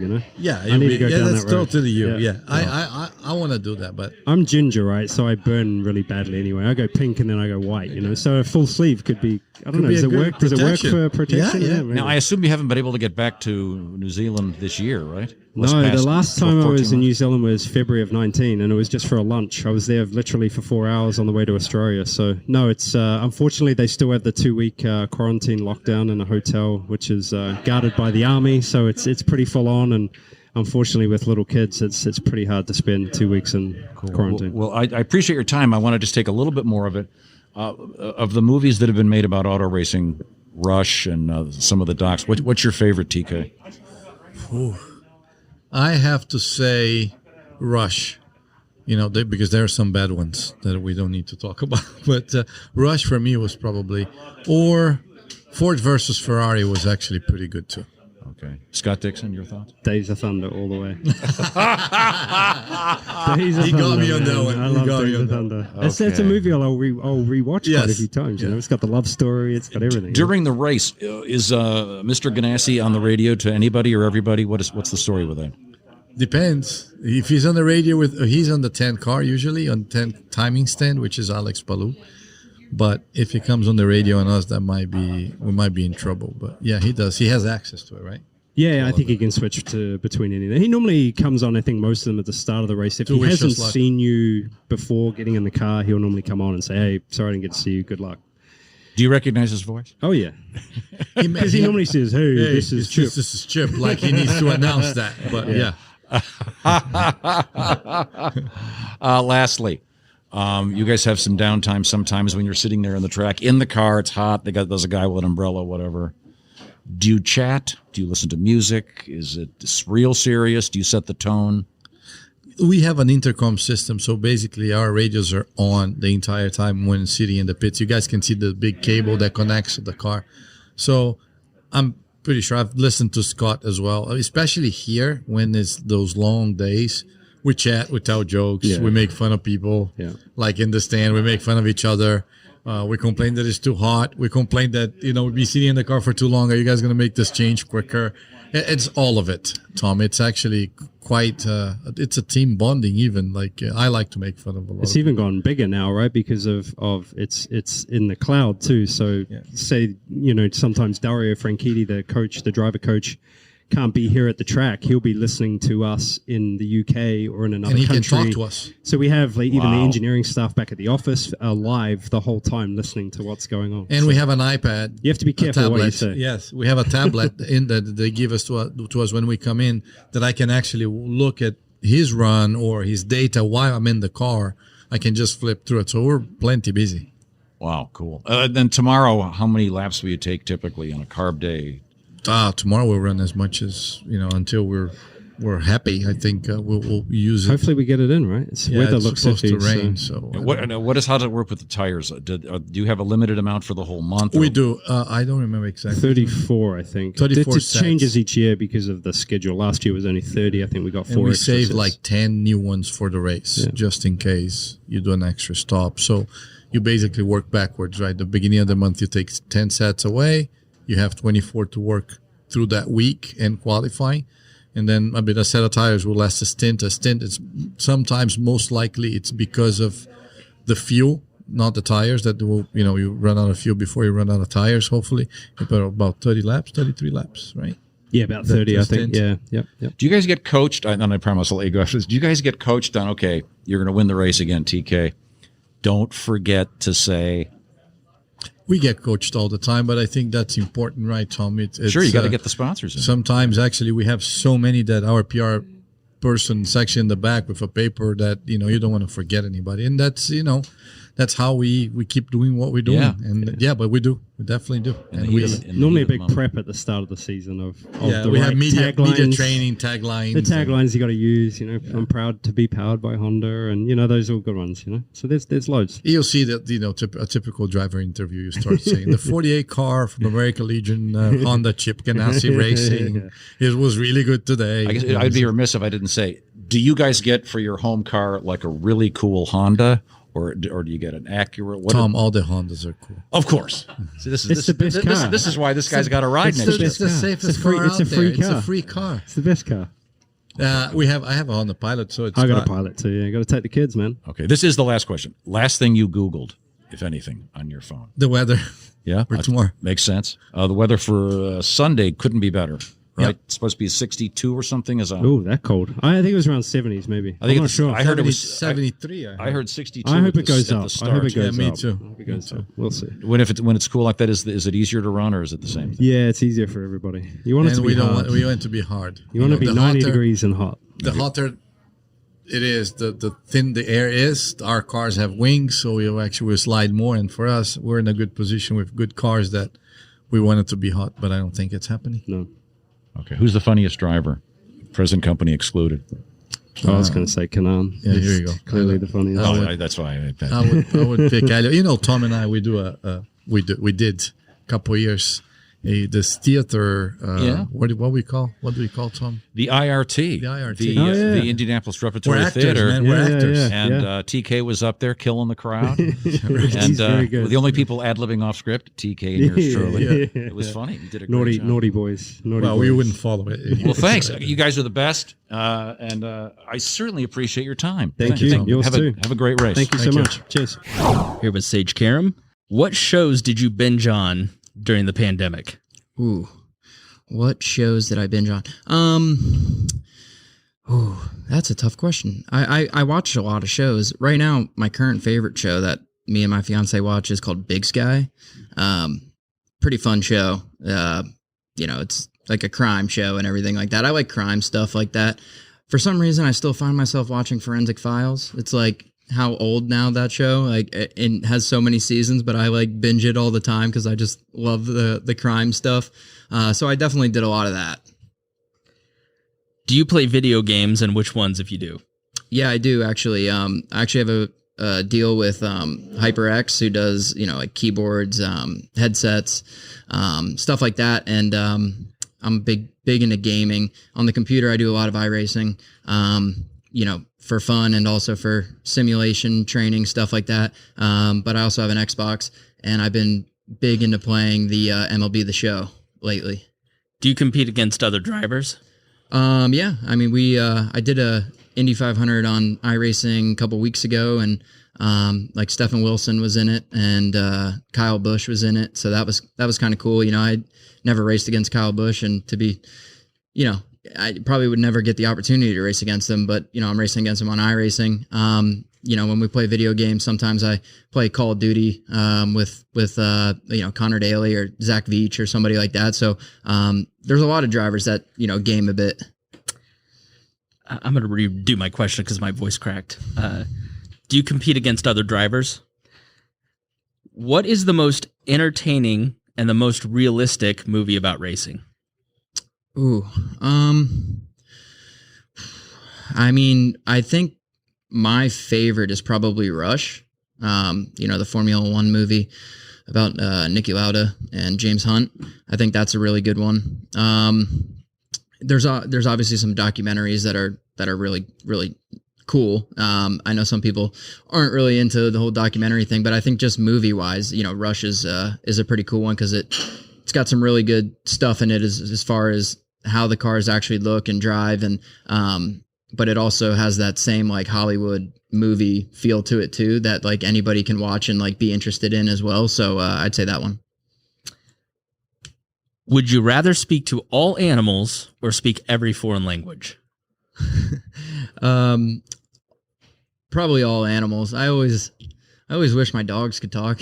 Like, well, what are they thinking? What are they saying about me?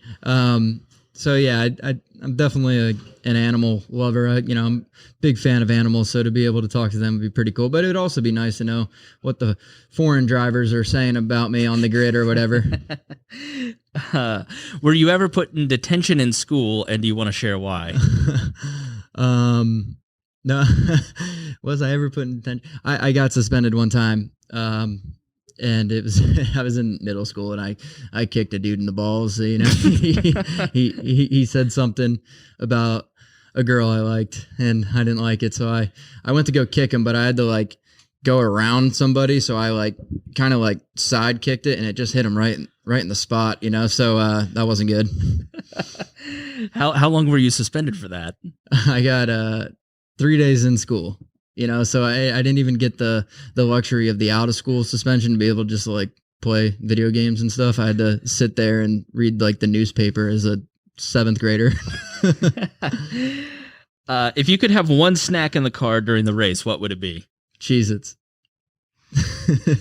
What is the last thing you Googled? The last thing who has the record for most last row starts? Because I wondered if I had it. Sage Karam, thank you very much. Yeah, no worries. Here we're here with Alex Palou and Scott McLaughlin, IndyCar drivers. Are you guys video gamers? Yeah, we both are. Alex, we are. Alex? We play together sometimes. Yeah, like on iRacing, right? Yeah. Chevy versus Honda. Chevy's definitely the best. I think that Honda is better, but it's okay. If he wants to think that way, it's fine. We know who's starting on pole, and Yep. We know who will win the race. Where did you grow up? Where did you grow up? I grew up in Barcelona, in Spain. Yeah. And I was in New Zealand, in Christchurch, New Zealand. What's the name of it? Christchurch, New Zealand. Oh, Christchurch. For that, I thought you said Crotchitch. No. Very, very unfortunate name for a city. Very far away from that.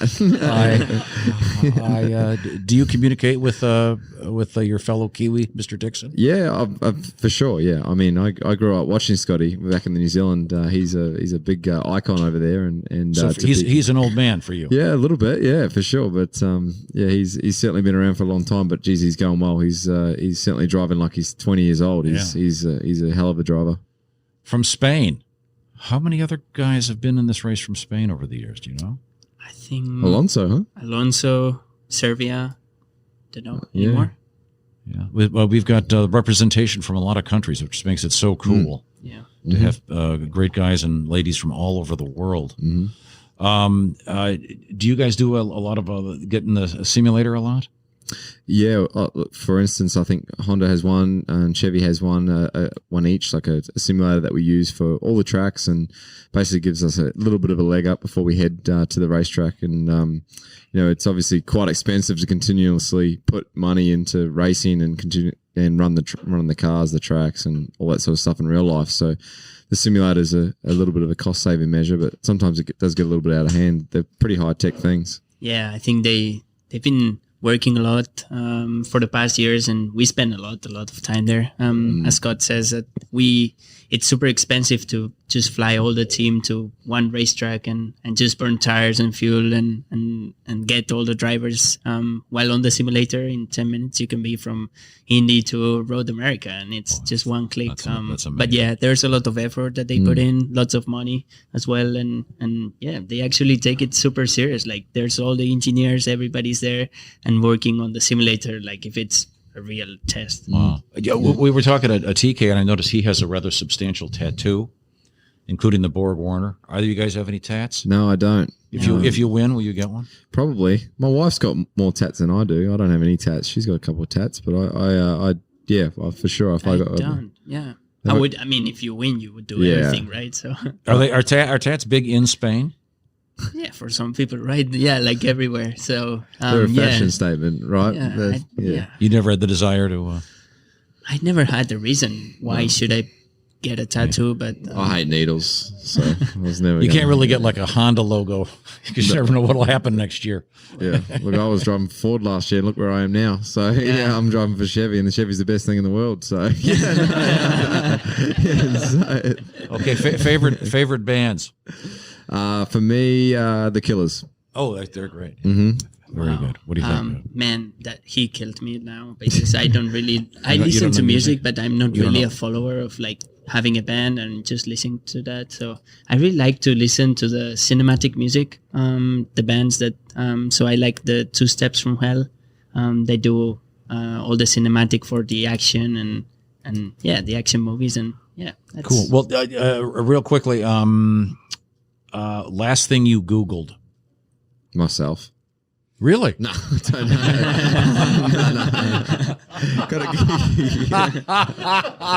Gotta find out news about yourself sometimes, boys. Yeah, do you? Yeah, last thing I Googled, Helio Castroneves. Yeah, that's it. That's who I Googled. Yeah. This the potential answer to this question. I mean, it could be. Just got to be honest, It could be terrible. I mean, I'm sure it could be erotic. Yeah. Depends. Or it could be the directions. How do you get here from downtown Indy when they're fixing 16th Street? Mine's is a place to get lunch, so yeah. Yeah. A place to get lunch? Yeah. Heard of Yelp before?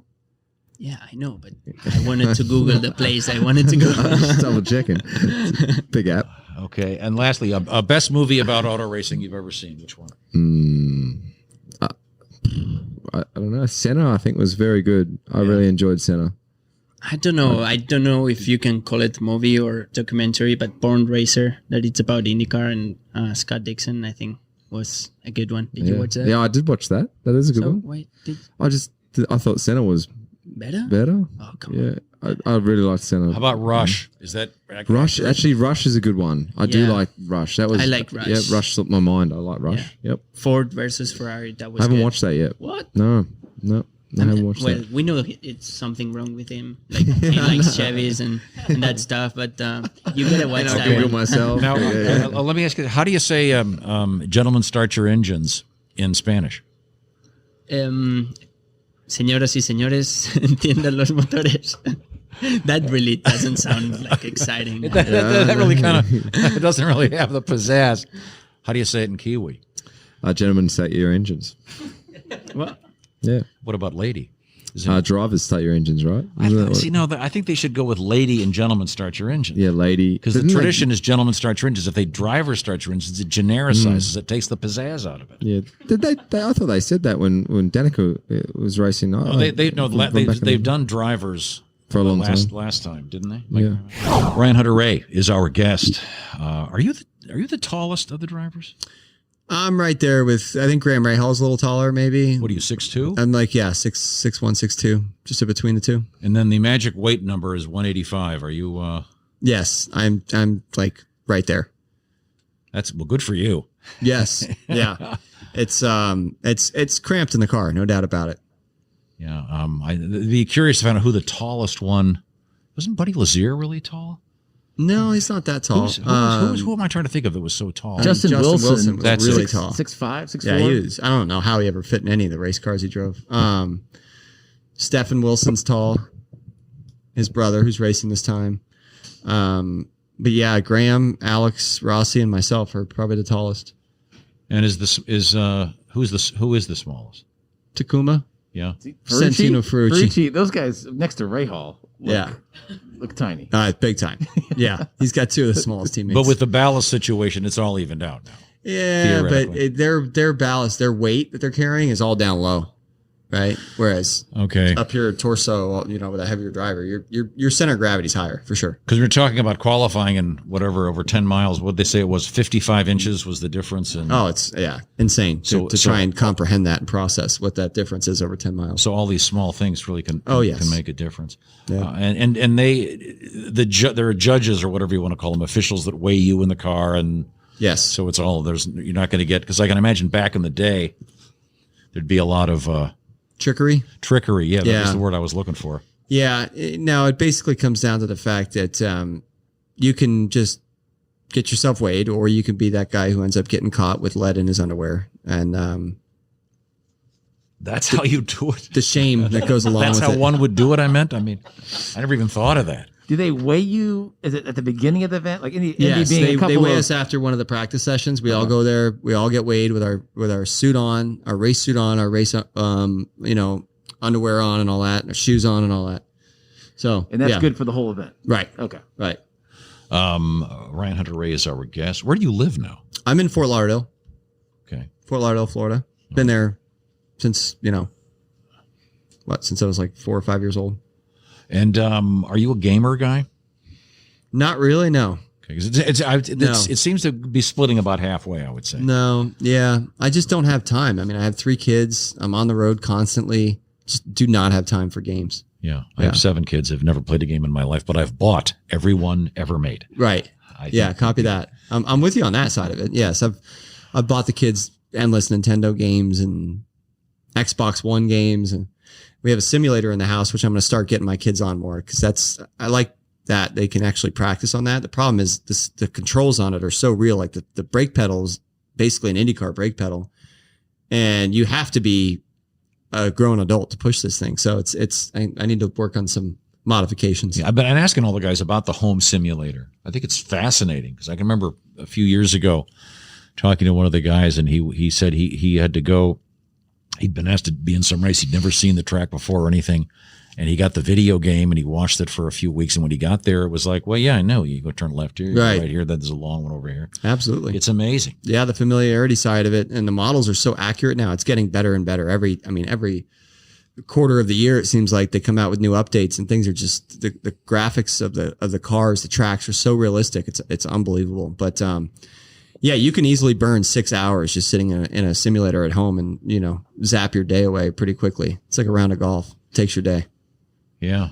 Ryan Hunter-Reay is our guest, another winner of the Indy 500, and we think there are 9. There's 9. They're starting the race. Yep.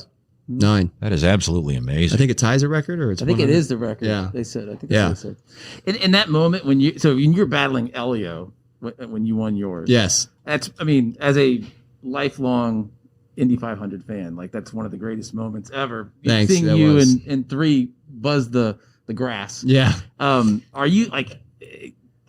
You remember it because of the video you've seen? I mean, can you physically remember? And the whole event, or is it such an out of body, or it's such a overwhelming experience that it's like, what is that like? Yeah, the funny thing is, a few hours after the race, I was talking to my wife about it, and I there were gaps in my memory during that fight, and it was strange because I don't really experience that often, but I think it was because it was so intense and it was so going on just instinct that almost.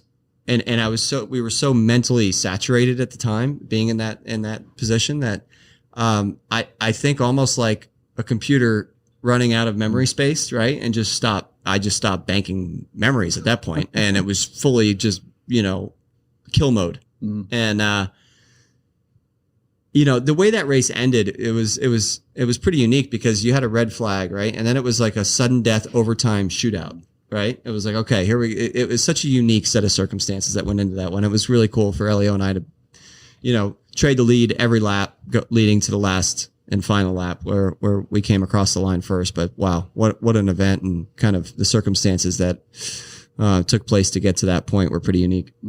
That's a great question because we've talked to the football player Joe Theismann, and he didn't watch the video of his broken leg forever, and he finally years and years and years after actually watched it. But in this case, your question is so valid. I mean, did you kind of, as you were watching it, go, "Oh yeah, that's what I did"?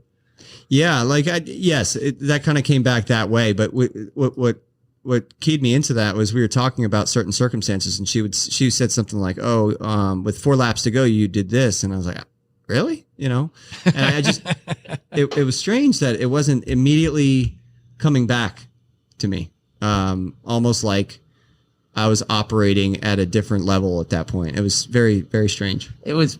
I sit in turn 2 normally, pandemonium. You know, we could see looking down into 3, and there's dust flying, and every time the cars came by, I mean, I've been to Colts games, Pacer play, everything. There was never a bigger eruption than the battle that you guys were having, and the crowd response to it. Can you hear at all? No. Anything? Nothing. No. Unfortunately, no. And you're going so fast, you can't really see it either, right? So you're kind of down in that. You're almost in like your own concrete canyon down there, and you're not looking up at all in the stands, and you're going by too fast to even get any type of idea what the reaction is. But yeah, I watched some of the videos. My favorite videos from that win are some of the fan videos from people that took them on their phones in the stands, right? And that's when you really get a feeling for what was going on in the stands. Yeah. Very cool. It was awesome. How do you like the new configuration of the vehicle with the whole sort of with the windscreen, with the aero screen? Is that hard getting used to that? Yeah, it was tough getting used to it. But at the same time, after a race or two, you're just kind of like, okay, this is the new norm. But yeah, it's a much needed, I think, welcome safety innovation, because it's already saved my head once. At the IndyCar opener at Barber earlier in the year, we got taken out in an incident on lap 1, and Josef Newgarden's complete front right assembly, tire, wheel, everything came right at the aero screen. So I'm very thankful for it. Yeah, well, that's a good thing. Keeping the race super safe is obviously a great thing. More safe than TK was sitting where you're sitting, and on his right arm he has a tattoo featuring the Borg Warner Trophy. Mm-hmm. Were you moved to do anything like that? I was so happy about getting it. I thought about getting a tattoo with it, with the wing and wheel or something like that. But no, I'm just not the tattoo guy, I guess. And it's hard to explain to your kids. Right.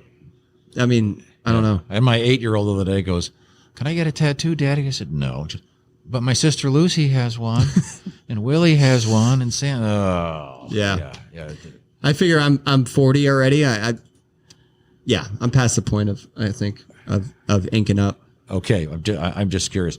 We've asked everybody about the movies they've watched, and Senna, the documentary, everyone seems to like that one. Rush, as someone who really does it for a living and has been in all those situations, did you think Rush gave you a? Yeah, Rush was great. It gave you a good feeling, kind of, and it wasn't overly corny. There was not too much Hollywood. Right. It had that mix of, you need the drama, you need the Hollywood-ish stuff in there, but Rush was, I think, the best racing movie I've seen. Okay. Now, we've asked everybody the same question. I'll be fair and ask you. The last thing you Googled? The last thing I Googled? Doesn't have to be interesting. No, I'm just trying to think, because I did type something in recently. Earlier, wasn't it? It was some cryptocurrency online tracker thing that I typed in, because I'm still trying to get my head around all that. Are you on the roller coaster right now? No. I'm watching the roller coaster. I'm Getting an NFT of right. That's what you need to get into. There's some money in that. Do we know? You know what I Googled too recently was AI. artificial intelligence and how out of control that's getting and where it's going with surveillance on citizens. And obviously China's out of control with it. Yeah. But, and how that could, and our big tech firms are in bed with them. And yeah, there's a rabbit hole you don't want to go down. Ryan Hunter-Reay, thank you very much. Have a great race. Thank you. I appreciate it, guys. Jack Harvey. Hello. What shows did you binge on during the pandemic? Shows I binged in the pandemic. Got really into Yellowstone. Thought that was great. I rewatched all of The Blacklist. Big fan of James Spader. Rewatched the whole Clone Wars animated series of Star Wars. That was fun. I've recently got into the 100. The storyline's starting to dip, so I'm trying to power through. But I felt like me and my girlfriend kind of completed Netflix in a roundabout way. And actually, just this week we started watching Hoarders, which is anxiety just watching, but certainly inspired me to go to my storage unit and clear out half the crap. So it's been a pretty productive period for my television escapades. Do you play video games, and which ones if you do? I'm not a super big gamer. I like to play FIFA. I like to play Madden, and honestly, that's just more of like a social get-together with my buds, really. I was not too keen on iRacing. I love the guys at iRacing. They're all really, really nice guys. I didn't have the time to dedicate to it to get good enough, I guess, and not sure if my equipment was, again, if I just needed time to get used to it a little bit better. And I saw Sage walking out just as I was coming in. I know he's really solid at iRacing. It's just I've never been like a huge gamer before, so trying to learn all of that, it was a little frustrating to me, but I appreciate the guys who do it, and I have nothing but good things to say about iRacing. And, for people who can get into it and that's their access to being in a race car, then, I mean, it's such a wonderful, wonderful tool to help people do that. So not anti it by any means, just not my personal jam. What is the most entertaining and the most realistic movie about racing? Oh, I really enjoyed, I thought Rush was awesome. I felt like that really captured some of, maybe dramatized a bit, but like the rivalry between James Hunt, Niki Lauda, that looked like an awesome period, to be a racing driver. I thought Ford versus Ferrari also was really good. When I was a kid, I loved Driven, and then I rewatched it not too long ago, and it needs a bit of work. But what do you think? Am I way far from the mark on these? Or? No, you're right in line with a lot of other folks. Okay. Would you rather speak to all animals or know every foreign language?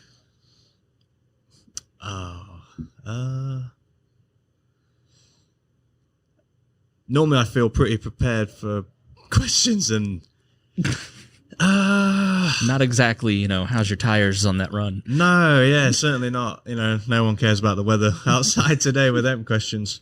I'd rather talk to my dogs. I have 2 dogs in the UK, talking about getting one here. I'd love to just communicate with them. My language ability outside of English, I even struggle with American English sometimes, is not strong. But I would love to talk to my dogs. Were you ever put in detention in school, and would you like to share why if you were? Well, it was silly. I mean, I was never like naughty, maybe mischievous is slightly better word, never any bad intent. The silliest detention I got was actually the same day that I landed back from a Formula BMW race that I'd done in Singapore. And I'd walked. It was a really epic weekend. It was my first time being there. Under the lights, Formula One race. It was just epic. It was so cool. I'd done the track walk with Rubens Barrichello, and I was like, wow, this is like. I felt like I was a somebody. When I was 16 at that time. And anyway, my school had a uniform. You know, all schools do in the UK. I didn't go to some like weird school or anything like that. Every school has a uniform, which I know is very not the American way. And what went with that was a sports jacket, tie, shirt, and my mum just was like, you are going to go to school. I wanted the day off because we had jet lag. We had just landed Tuesday morning, Tuesday lunchtime. I'm back at school. You know, my mum was making sure that like I was getting my education done. And then it got to about 3:30. It was right at the end of the day. I just popped my top button. That was all I did. And one teacher just was like, Harvey, detention. And I was like, I just walked the track with Rooms Barrichello. I just had a great weekend in Singapore, like halfway around the world. And now I'm getting attention for my top button. I just thought it was the craziest thing that I almost thought they were joking. It turns out they weren't joking because I actually didn't go to the detention because I thought it was a joke. And then I got another detention because I didn't go to that one. So. That's great. If you could have one snack in the car during the race, what would it be? Oh. Yes, it's like saying, you know, who's your favorite dog? Like, what's your favorite child? You know, things like that. One snack in the car. Since I've come here, I really like pretzel bites with like peanut butter in them. I find them addictive. I actually bake quite a bit, so maybe I would just try and like smuggle in like my own cookies and eat them in the car. In the UK, we have like a cookie that's called a chocolate digestive biscuit. I'm high on them. Like sounds delicious. If I get a cup of tea going, I'll sink the packet, no problem. You know, and they're like 20 biscuits in there, and it's almost impressive. My girlfriend thinks it's impressive. I can almost like not breathe and still do these things. So probably my snacks of choice. Yeah. What is the last thing you Googled? I don't know. Let's check. That's a scary thing almost. The last thing that I Googled actually was today. It was overnight bags. I need a new overnight bag. That's a great bag. It is a nice bag. I'm not sure if that's the one I want yet, but that was the last thing I Googled. Thank you so much. Thank you. Okay, JR. Let's see now. Doing well today? Yeah, man. Okay, good. Last time we talked to you, you were in the studio with us. Yeah. Now that I think about it. Might have been a couple of days after. Well, I think actually last time I talked to you guys, it might have been on the main stage out here. Stage. Yeah. Oh, that's right. That's right. I forgot about that. Yeah, we don't get to do that anymore. Yeah. Because there's nobody here. Maybe next year. We're gonna ask you some fun stuff instead of the usual crap. Yeah, sure. Are you a video game guy? Not really. It's interesting because so far I'd say about half the guys are really into it, and the other half don't want to. They think it's going to eat up their life. It seems like it's that kind of thing. Yeah. Like either there's no middle ground.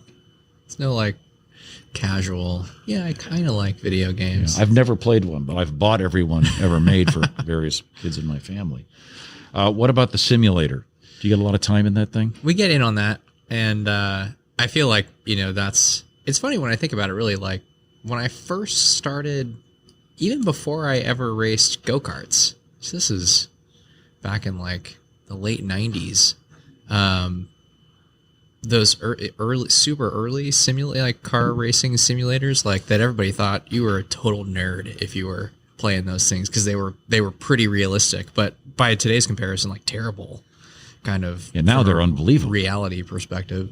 I did a ton of that when I was a kid. Like wasn't really into regular video games, but had on the PC, like had NASCAR and the PPG IndyCar game and stuff like that. And then went through like a long phase where I was actually racing and didn't really do much of it. And now the simulation thing has come totally back. I mean, if you got to learn a track, like you can just go pick up Gran Turismo or Forza or just the stuff that's off the shelf, and they're really close. So we obviously do simulator work, that's really specific to Chevy and Honda have their simulators, multi-million-dollar like F1 style simulators, but just the games these days are really good. But I understand that the simulator, one of the guys was saying, it literally has the bumps, and they've got the track. It's super accurate. I mean, you've got the actual setup of the car. You can bring your steering wheel out of your car with you with your button layout. It just plugs right on. Like it's pretty crazy.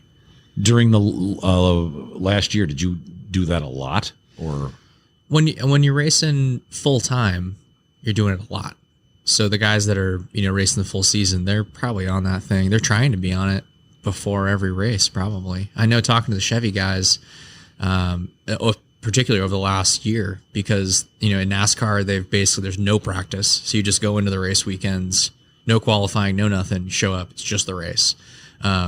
They're building a second simulator because between the Chevy, the IndyCar teams and the NASCAR teams and the Corvette and whatever, like, they're just completely maxed out running the thing like 24/7 basically. So the teams are using it a ton. Drivers are for sure too. Where are you living now? Are you still in California? Boulder, Colorado. Oh, wow. You a skier? Yeah, snowboard. Okay. Mountain biker, I'll forgive you for being a snowboarder, but at least you're using the mountain. Yeah. We were just talking to one of the guys from Denver. Steph Wilson. Yeah. Steph's out there. Doesn't ski. Doesn't ski, though. I know. What? That's kind of a waste of I don't know, effort. man. We're in the same neck of the woods, though. Yeah, Boulder's gorgeous. You've done Pikes Peak. Yep, did the hill climb in 2018. What's crazier, Indy? I mean, Pikes Peak, at least you're kind of by yourself, but like, there's no guardrail. Indy's insane because there's other people. Like, what's crazier? I'd say, qualifying at Indy and racing at Pikes Peak are pretty similar. I mean, they're totally different, but in terms of the just the sort of, I don't know, sense of your just innate sense of risk, I guess, or something. You have like a primal instinct that kicks in, in some of those situations when you're like, this is on the ragged edge, But I fell in love with Pikes Peak. It was just such a cool coming here. I think, honestly, despite how completely different they are from a driving perspective and the skill set that you're sort of applying to them, the experience that I've had of driving an IndyCar at the limit in qualifying here when it's all on, all the marbles, it's for all the marbles, did just from a mental perspective kind of prepare me for going there that, okay, like I kind of know I've gone through this process of deciding, what are the really high risk things that you're kind of trying to avoid, how to assess the whole thing from like a risk perspective. And so, there end up being, there's 5 corners on the track that you just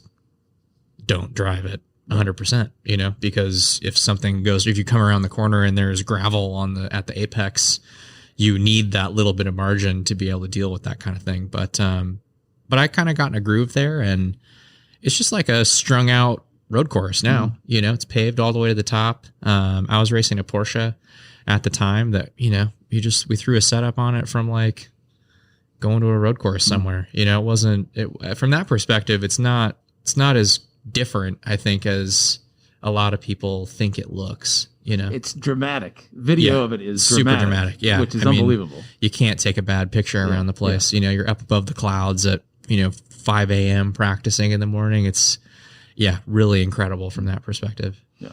J.R. Hildebrand, were you a JR, or did that evolve referencing another JR in the world of IndyCar? I have always been JR. So my dad actually is also a JR. So I am technically a JR Junior, John Randall Hildebrand Jr.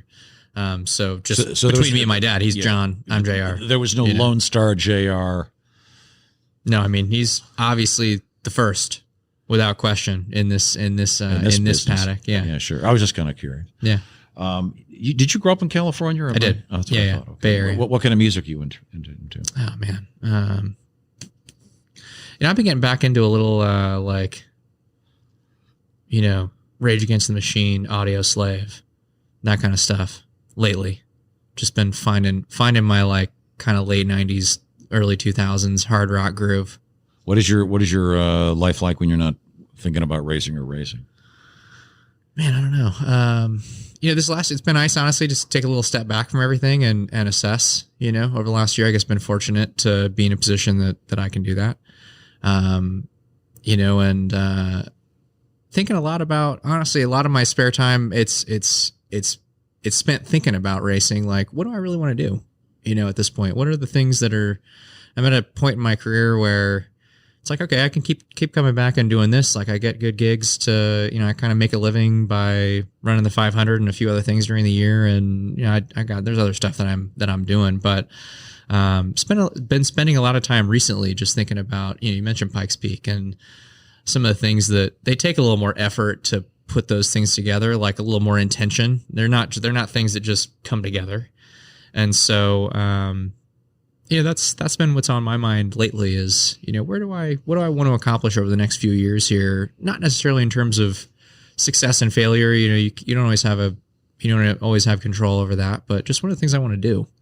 And, for me, for a long time, I would consider myself sort of a student of the sport, its history, and I have a lot of respect and appreciation for where all of this has come from, which obviously, as a side note, makes it really cool to be racing for AJ this year, for sure. But I find myself wondering a lot, like, where is it going?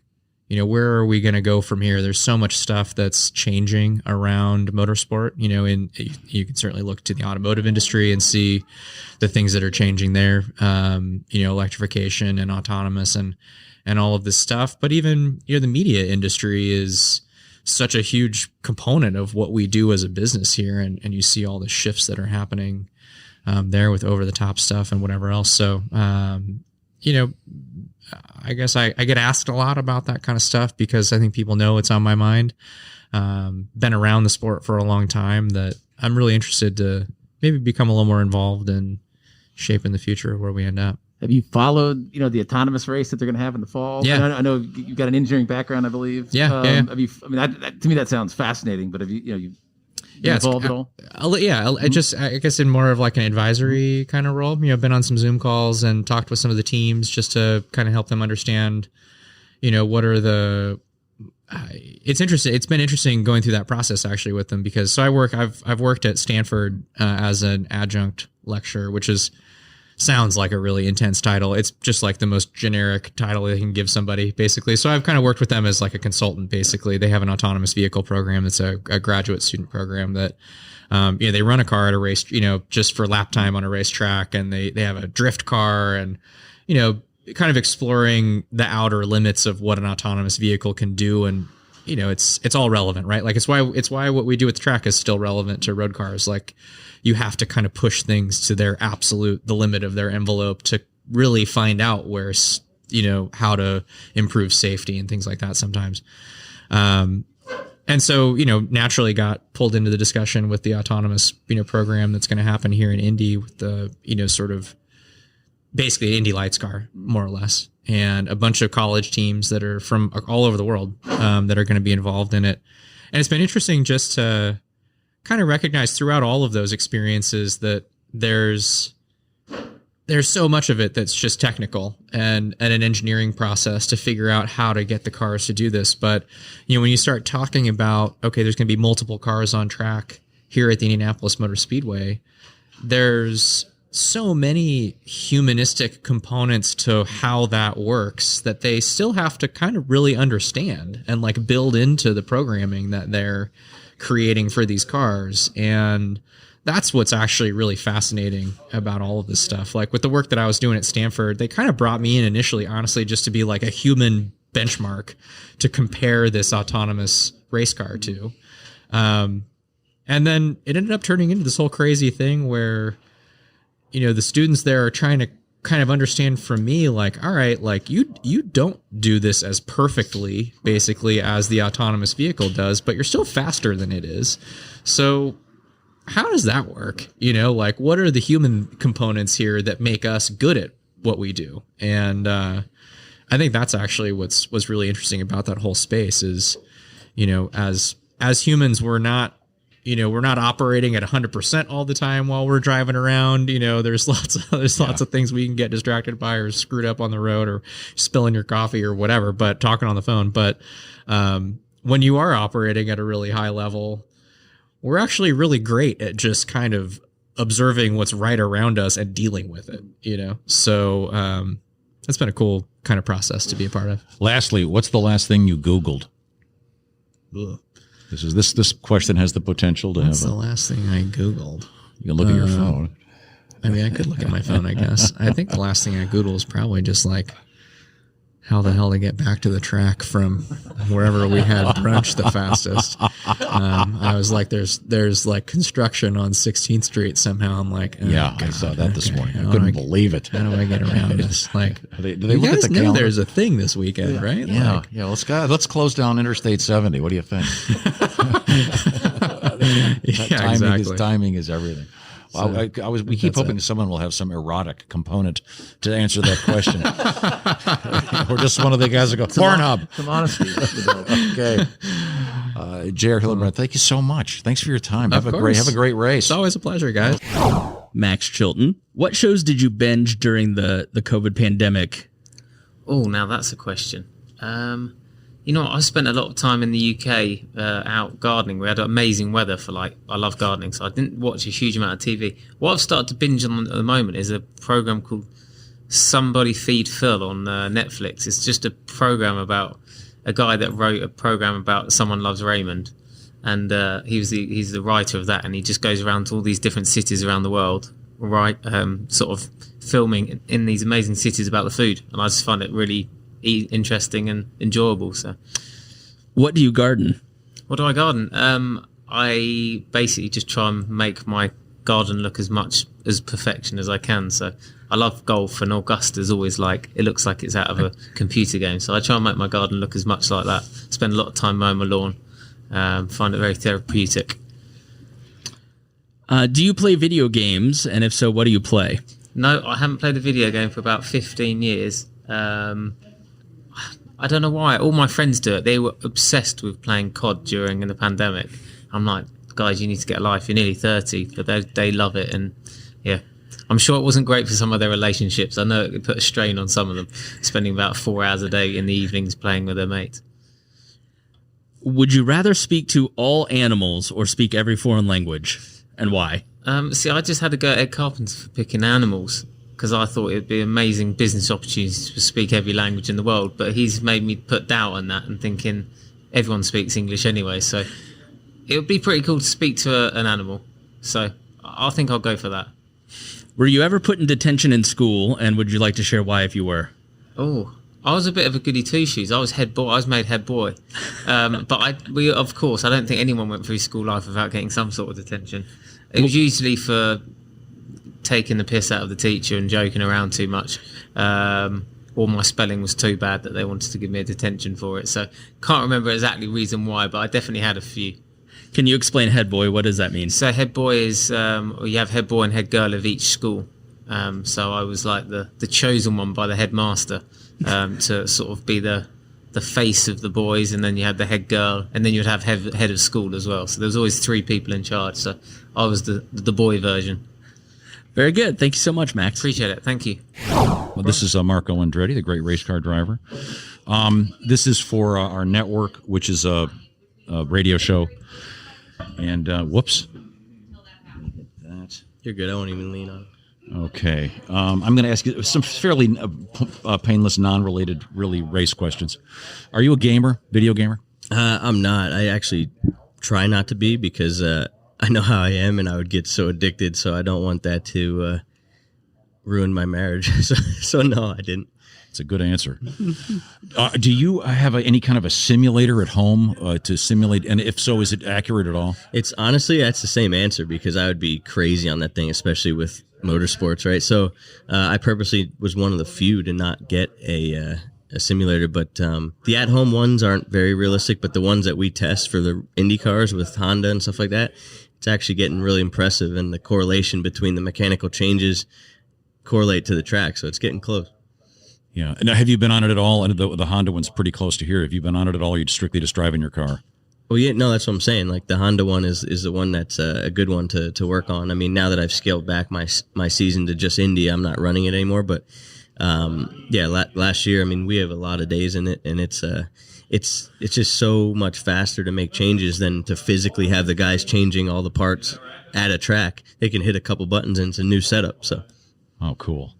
In your spare time, in the last year, we've all a lot of spare time.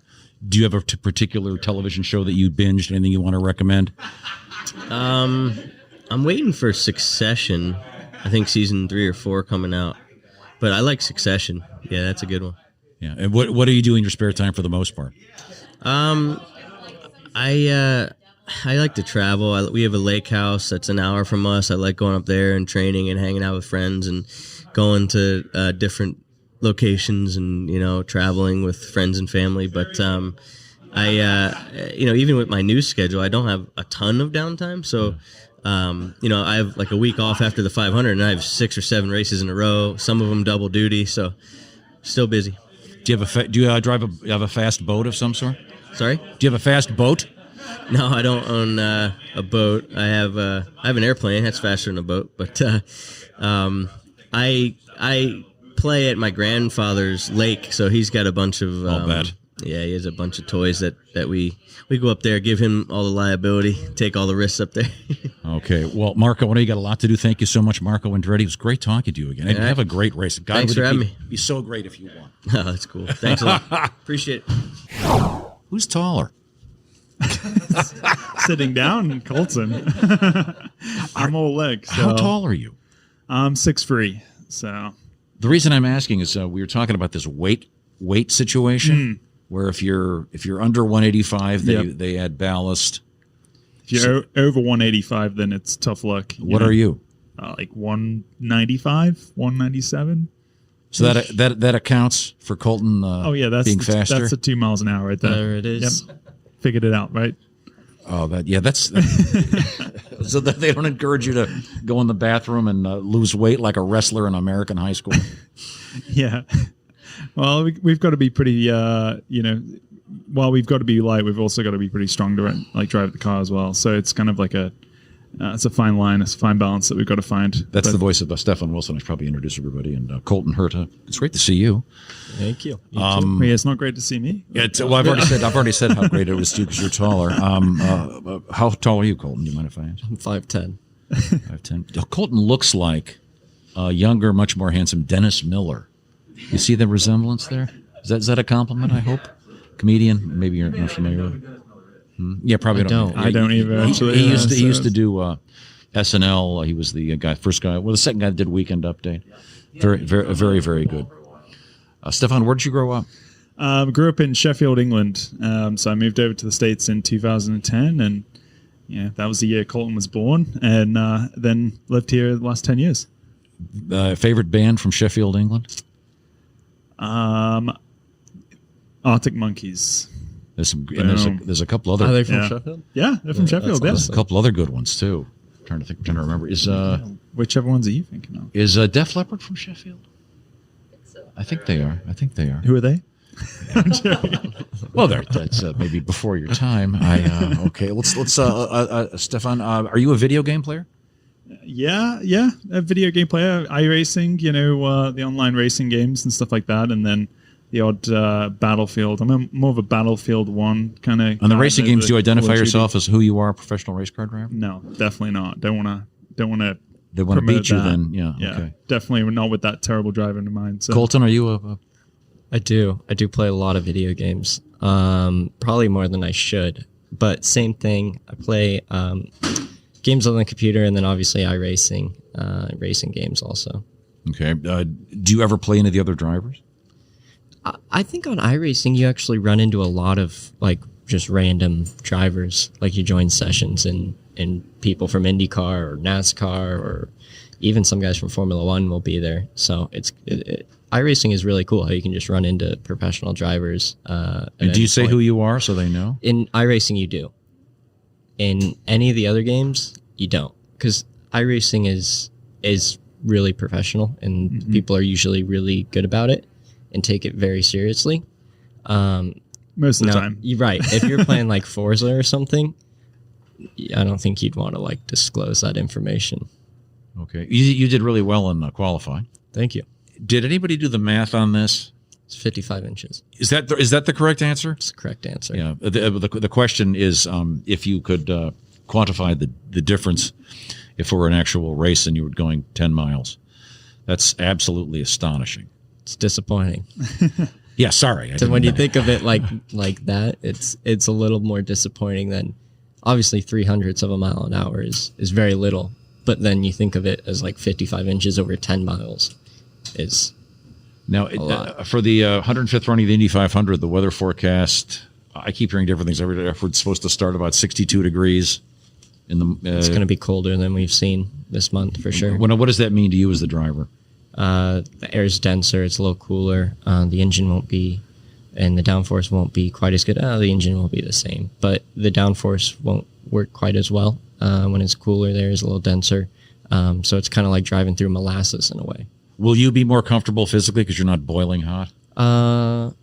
Yeah, I guess you would be a little more comfortable. This race isn't really that physical, right? Like, it's not, compared to a lot of them, like this one's fairly easy. I think the hard part is the level of focus that you have to have for that amount of time, 3 hours, 3.5 hours. That's the difficult part.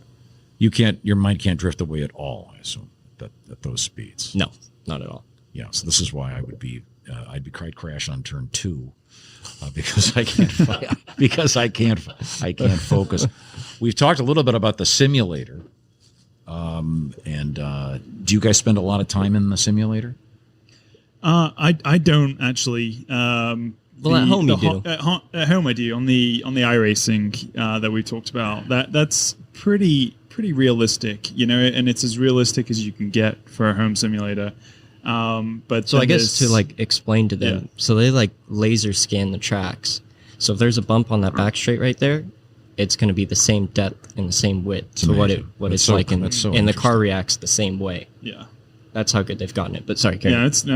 You're exactly right. Yeah, and they laser scan the cars. They're using real physics. So, from that standpoint, it's so realistic, and it's a good training tool to learn tracks, etc. So you get a feel for, and if you're at a confusing track, wait a minute, I go left here, I go right here. It's all you're used to the 100%. And then there's the next step on that where Honda and Chevrolet have their own specific simulators and custom simulators. So I don't get to spend much time on that because I'm only a kind of a one-off driver that Colton, into one race. Do you get time in that one? Got more. Yeah, so I probably do like 10 days on that, 10 to 12 days, and that thing is like serious. So it's I think it's a 6-post rig, so it's a huge, probably takes up like 1,000 square foot. Like it's a big sim, worth a couple million at least. And the focus isn't as much the driving in that, for me at least. It's more about setup changes because it's very accurate, which I think iRacing might lack a little bit in that sense, where they've built it to where you can actually feel the changes quite well, and it's extremely accurate to what you would see or feel on the car. But no G-forces.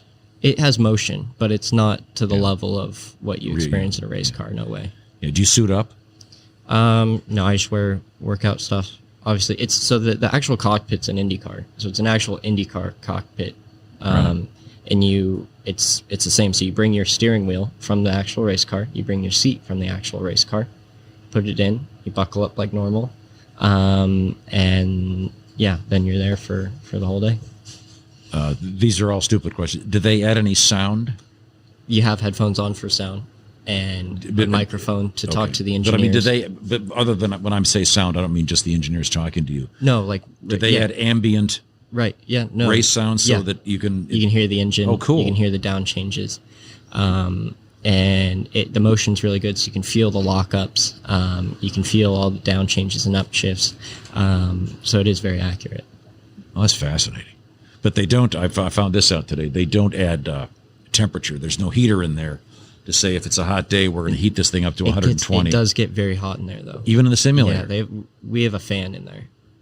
It gets so hot. But no fan in the car. If this had been a really hot day, which it's not supposed to be, but let's just say it was really, really hot. It's my understanding it gets to about 120 in those things now. Yeah, I think the most that I saw was 125 here last year in June when we did the Grand Prix. But I think since then they've come up with a lot of ways to get air back into the car with a scoop on front of the aero screen, which you don't use here because it's too much drag.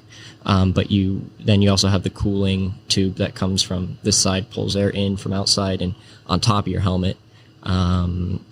So yeah, those are probably the two biggest things. Is your personal discomfort something you ignore when you're going over 200 miles an hour? Do you even think about it? No, I think you have to think about it, right? Like you have to be comfortable in the car. Yeah. So the first day we actually had too much airflow through my helmet, so it was actually like pushing the helmet off. So it was like you were getting strangled by the helmet at 220 miles an hour, which was not ideal. So when that's happening, it's really hard to focus. Are you talking like this? Because yeah. I mean, you could do like 2 laps, and you're like, okay, well, I need to pit Your now. face so turns purple. Yeah, that's when you definitely know you need to pit. You look like an Oompa Loompa. So yeah, we that kind of comfort level is definitely we had to fine tune that and make sure we got the right amount of airflow through there where it wasn't pushing the helmet off. But in terms of heat, you can persevere through that to a certain degree. But then after a while, if you sweat out too much, if your drink bottle stops working and it's a really hot day, I mean it really can start taking away your focus, and the adrenaline can allow you to push it a little bit further, but then then you start sort of really posing sort of a risk of missing apexes or missing brake zones. I mean, it's not pleasant when you're totally dehydrated. What kind of access to hydration do you have? We do have a drinks bottle, but it's I know they've made upgrades. You might tell me differently, but when I last drove, after like lap 30, lap 40, it turned into pretty much scalding hot water. That still sucks. Okay, the problem is they have nowhere they have nowhere to hold this, so they put it behind you, like underneath the seat and a little bit behind, and it's right next to the engine. Okay, so this is something for Shark Tank. Right. Some guy comes up, I got a way to get cold water to these guys. But after 40 laps and you're already super dehydrated, it's better than nothing. So you just accept the scalding water and. But when you see it can pull your focus away, and Colton had said a couple of minutes ago, you cannot have your focus leave. Yeah. I was listening to Donald Davidson, who is the greatest, and I love him. He's so good. And I was trying to remember, Colton, if you win, where do you stand in terms of age of a winner of the Indy 500? This is my last year to be the youngest. Oh, so no pressure. Right. Right. That is just amazing, though. God, that's so cool. That is just so great. Troy Ruttman, right? It should be. Yeah. Yeah, I think he's early 22. Do you guys get to bring to the table, for example, your helmets? Do you get any sponsorship on that? That's sort of your thing, or do you get any what's the real estate, if you will? Yeah, I think it depends on your contract. Some guys have different things. For me, I'm not allowed my visor strip, which is that little strip right above the visor, which is probably one of the better parts to sell. Is that yours? What's that? The visor strip is for the team. Okay. It is not for me. So guys have different deals where some guys might not have any. Do you have the rest of the helmet? Yeah. What's on there? I have Honda. I have Mockett, which Doug Mockett's actually like really big in the racing world for junior formula, because he has sponsored a whole bunch of different guys, Kyle Kaiser, Spencer Piggott, myself, to make it to IndyCar. And he's continued to help me to this point, which I'm very grateful for him. I have Mount Comfort RV, who gives me an RV for the month, which is really nice. Cool for them. And then EMC Jet, which is a jet company. All good. And Colton, anything cool on your helmet? Oh, I'm Stefan. Stefan, sorry. This is radio. I can't see. How did I do that? I have Lola Sport, which is the primary sponsor this month. So grateful to have them on board. And then Cusick Motorsports, which is a sort of a new established motorsport team that we're starting to build with Don Cusick. And then also got Gnarly Jerky on there, and then Honda. So, but then the rest of it is totally open. So yeah.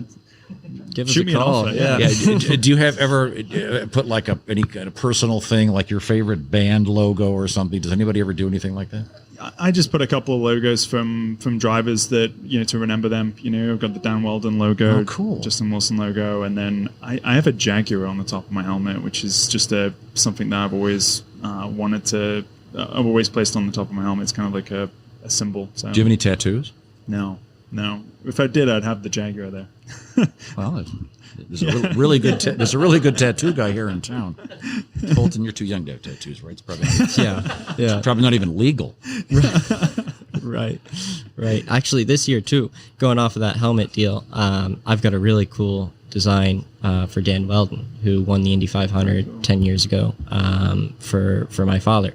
So I got a cool little helmet that I'll be revealing later in the week for them. Oh, great. Well, that's so cool. I was talking to some of the guys that have won this, and I didn't know this, that when you win, they give you a miniature Borg Warner. Baby Borg. Baby boy, yeah. That's super cool. Right. Yeah, my dad's got 2 of them from the wins as a team owner. They're really cool. Obviously, I don't even know if you could make a replica of the big trophy or if you wanted to, because I imagine it would be extremely expensive. Yeah. But it is a nice little gesture that they do for that. Yeah, and you get to keep some of the milk bottles. And well, that's interesting. I didn't know that. Right. Now, I know they ask you guys what kind of milk you want. May I ask? Right. What did you 2%? I took whole. Whole milk? Yeah, same. I mean, if you're going to dump milk over your Right. head, then it's got to be Might as whole. well let it curdle. Yeah. Yeah. Well, yeah. Don't Gotta take go the whole way. this the wrong way. But if you want to get down to 185, 185, Stefan, you may want to go.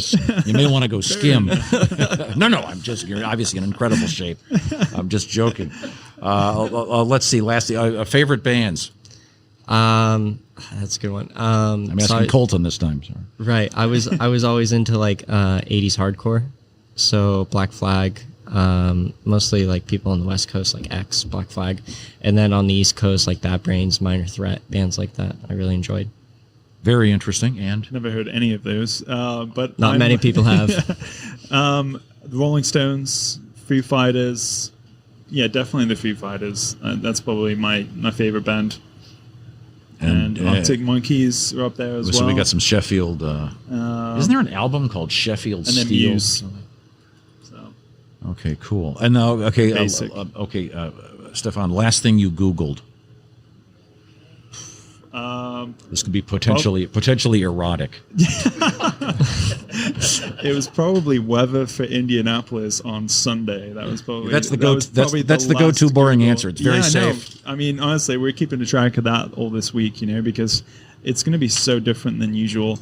Last time I raced here, it was 94 degrees on race day, and we're looking at 69 degrees on Sunday, number, which is going to be like crazy, So.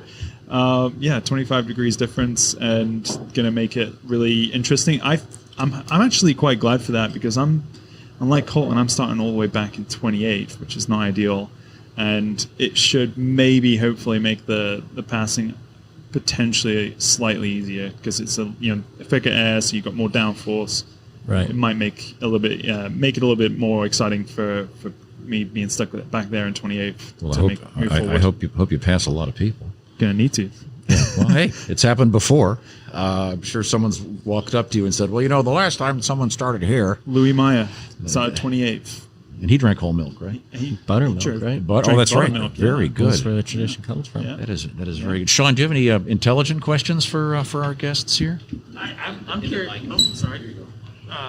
Colton, I'm curious. When you won last year at COTA, or 2 years ago, I'm sorry, at COTA, Right. you were not 21, Right. but fairly certain there was a bottle of champagne involved. Right. How did that go off? It's a funny story. So we get to the podium, and the guy that's supposed to hand out the champagne accidentally gives Josef Newgarden, who was in second, who at the time was 26, I think, 27, sparkling cider. And I got champagne. I don't know if it was on purpose or if it was on accident. I'm not sure, but that's what happened. Did you drink it? Yes, of course, yeah. You win the race, you got to drink the champagne. No, this is Indy. We drink milk. You don't have to be 21. So last thing that you Googled, Colton. I was just gonna look. Check. I don't know. Again, this could be potentially damaging. I might not answer this question. I was looking. So the last thing I watched a movie called The King on Netflix, and before I watched it, I was looking up the Rotten Tomatoes for it to see if it was a good movie or not. And so there you go. It was a good movie. You liked it? I liked it. It was directed by Brad Pitt. Cool. Had a lot of big names that I don't know, that I don't remember that were in the movie, but it was a good movie. I enjoyed it. Go watch it. It's on Netflix. I guess one more. Before the night before the race, anything special going on? Do you watch a movie? Do you have duties you have to deal with? Do you have to talk to anybody? I think just hang out. Yeah. try to get enough sleep. It's going to be interesting for race day because we're going to be getting up a little earlier because it's 12 o'clock start. So I think everything's going to seem like it's coming at us a lot faster. So make sure you get up nice and early, get a good breakfast, and get enough sleep. You do the night eat? before. I do. Have to. Do you have any like weird requirements? No, I think I eat pretty normal. I'll probably just have like Stefan, you do some like English thing like fish Beans. and chips. What do they call it? Kippers and what's that stuff called? Oh man, what is that's it? terrible. What is that? God, what's the famous breakfast Keith Richards? Blood sausage. Oh, black pudding. Black pudding. Yeah, Yeah, black pudding. No black pudding for me on race day morning. Probably just some toast, a yogurt, and some bananas. Nothing weird or funny. Some coffee, definitely some coffee. And where do you live most of the time? I live in Denver, Colorado. You ski? Nope. Now, everyone asks me that. That's the next question. Everyone asks me after where I live, and it's always. I live in Indianapolis, but I ski, and I'm an old guy. You got to ski. You got to learn how. You think driving these cars is dangerous? Yeah, exactly. That's why I don't do it. I'm too smart for that. One of the winners of this race is a big skier. Oh, yeah. Whose name I'm forgetting right. Buddy Lazier. Buddy Lazier. Yeah. His son's really good. Yeah. He's awesome. He's a great skier. Yeah. So that's super cool. His son is really good too. Flynn. Yeah? Very good skier. All right. Well, thanks for your time, guys. So interesting. Yeah, thanks for having us. Anything that you'd like to talk about that we didn't bring up that's relevant to this? It was kind of nice because usually you have these interviews that say the same exact stuff, which was kind of interesting. You didn't, so yeah, no, that's because my total lack of knowledge about virtually everything there you go. Makes it more important for me just to find out cool stuff that I'm just kind of interested in. I think we have. Oh, you got one more, Shaun? Go ahead. Stefan, tell the story. I think it's super fascinating how you ended up with a female athletic clothing line as your sponsor, and kind of how that all came together. I think it's a fascinating story. Yeah, no, it's a bit unique, So Lola Sport is a sort of a relatively new company, relatively new in the last year, and it's owned by Lisa O'Hurley, John O'Hurley's wife, Mr. Peterman, if you're Seinfeld. Yeah, sure. I actually I was out coaching at a racetrack out in on the West Coast, and met Don Cusick, and he explained to me how he's always had a dream of wanting to be here at the Indianapolis Motor Speedway as an entrant or as a co-entrant, and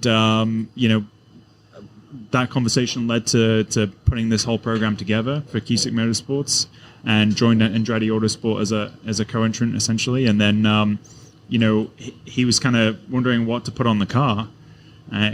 For Don, he could have put a giant picture of his face on the car. At the end of the day, it was totally his decision, and he decided that he wanted to put Lola Sport, this brand that that his friends started, and it's women's clothing. Yep, it's women's clothing. So do you wear it in some of the ads? Yeah, I look great. I look great in it, honestly. That'd be kind of cool.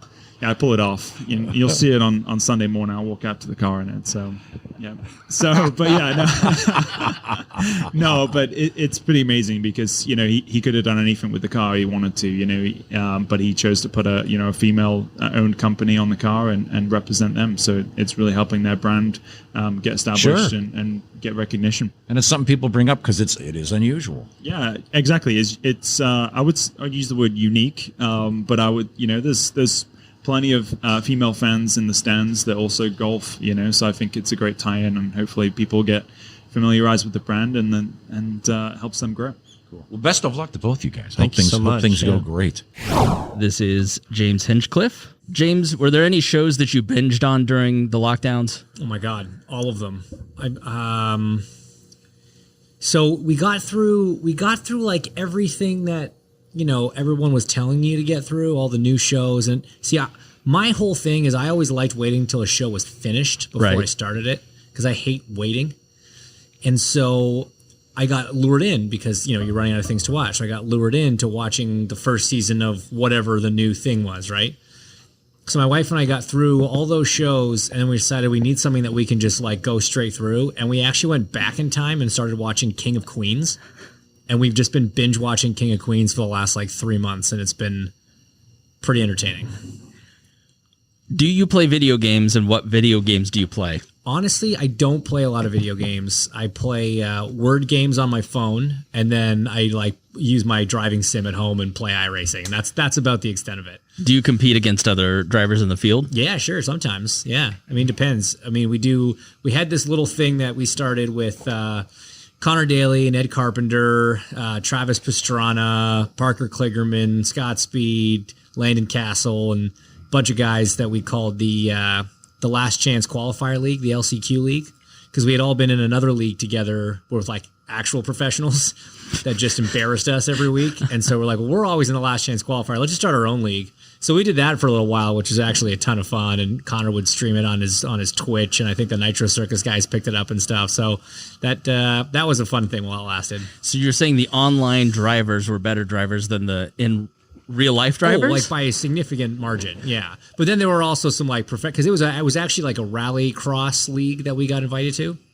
and with the exception of Scott, who was very good at it, and like Travis does obviously a little bit of rally stuff, not rally cross, but that wasn't. I mean, there were real rally cross drivers that were just smoking us, Scott included, and so yeah, we just got depressed and created our own league with all the back markers. What is the best movie about racing? I mean, probably Grand Prix. It's going back a little bit, but that's my favorite personally. Rush was very good. They did a good job of telling that story because that was a really cool story. But for me, Grand Prix is still the best one. Were you ever put in detention in school? And do you want to tell the story if you were? Oh man, I mean, I'm sure I was, but it was never for anything cool. It would probably be for like not doing my homework. That was usually my MO. Would you rather to be able to talk with animals or speak all foreign languages? Oh man, all foreign languages. The number of times I've stared at my dog and thought to myself, God, I wish I could just know what you're thinking and talk to you. That's a tough one, man. But all languages would be neat. Oh man, I think I'd go all languages. Sorry, Weller. That's my dog. All right, thank you, James. Thank you. Who speaks the best English of the Mr. Pagenaud or? I don't know. I can't be judged, but I live with a French girl, so probably he has better English than I do. Well. Does she smoke? My girl? Yeah. No. I thought all French people had to. No. Sebastian Bourdais is our guest, distinguished race car driver. And you're doing well now. You're feeling good. You're after your accident. Everything's okay. Yeah, I mean, it was 4 years ago, so I had time to put that behind us. Yeah. Although it keeps replaying on every clip and video and broadcast and big screen and you name it. So it's tough to put it behind you completely. But yeah, I'm feeling pretty good. I actually got the hardware removed here last winter, so feeling much better. Okay, cool. I want to ask you some totally unrelated, boring questions about your life. When it comes to television, do you watch primarily English-speaking television, or do you, in today's world, can you watch shows in French? Yeah, we watch both, actually. Some shows in English or from American productions and some in French. What did you binge in the last year? Quite a bit. Some French shows, which obviously I'll spare you, but watch with the kids a bunch of things that was kind of family friendly, which I kind of forgot the names, to be honest. And we were following Blacklist quite a bit, and there were a couple of other ones which I can't really think of right now. But just a different mix of things. Kind of police shows, investigation things, and just the usual stuff that's been on Netflix and Amazon, I guess, for everybody to when they play English speaking shows on television in, say, France, are they subtitled or do they overdub them? Yeah, it depends. I mean, obviously now you can subtitle anything you want in any language you want, so it's pretty convenient. Yeah, I mean, it all depends what you want to do. Now, let's get to the world of driving. Are you a video game player? Nope. Do you have the simulated IndyCar video game? We've been on the boat with the with the iRacing thing, which I'm not a huge fan of. I guess I'm too old school, but yeah, I'm missing the movement and the vibrations and everything that you feel in a real race car. And as you can see, my eyesight isn't exactly my forte, so maybe it's related to that. But you have glasses on. We talked to a lot of the guys about the simulators, the Chevrolet simulator. Then it ain't a game.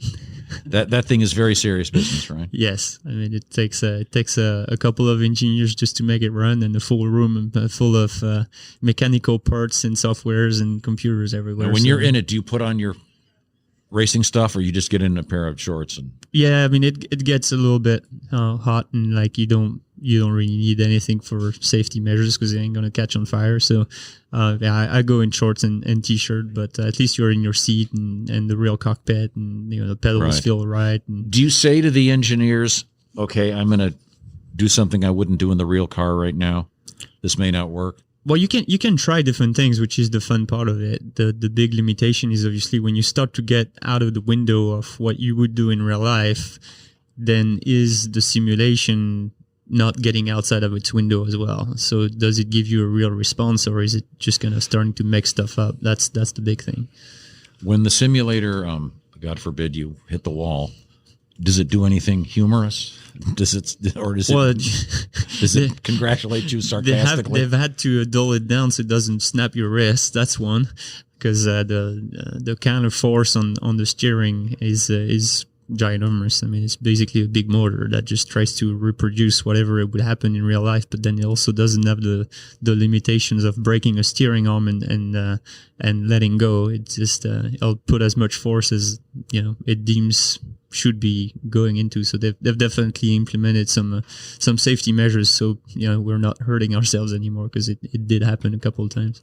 Do you always have someone that's you don't have someone speaking French to you when you're racing, do you? No. I mean, my engineer is American, and so is Larry. So that might be distracting. Now, I wanted to ask you: are you into music at all? Do you have a favorite band? Yeah.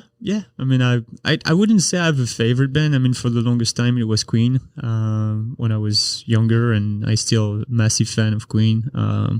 Love the Red Hot, Foo Fighters, Muse, Coldplay, just very much alternative. Do you ever have them when you're sitting there, if you have downtime and you're stuck in the car, the umbrella's up and something's going on, do they ever play music for you, or is it strictly business and you're chatting with them? No, I try to.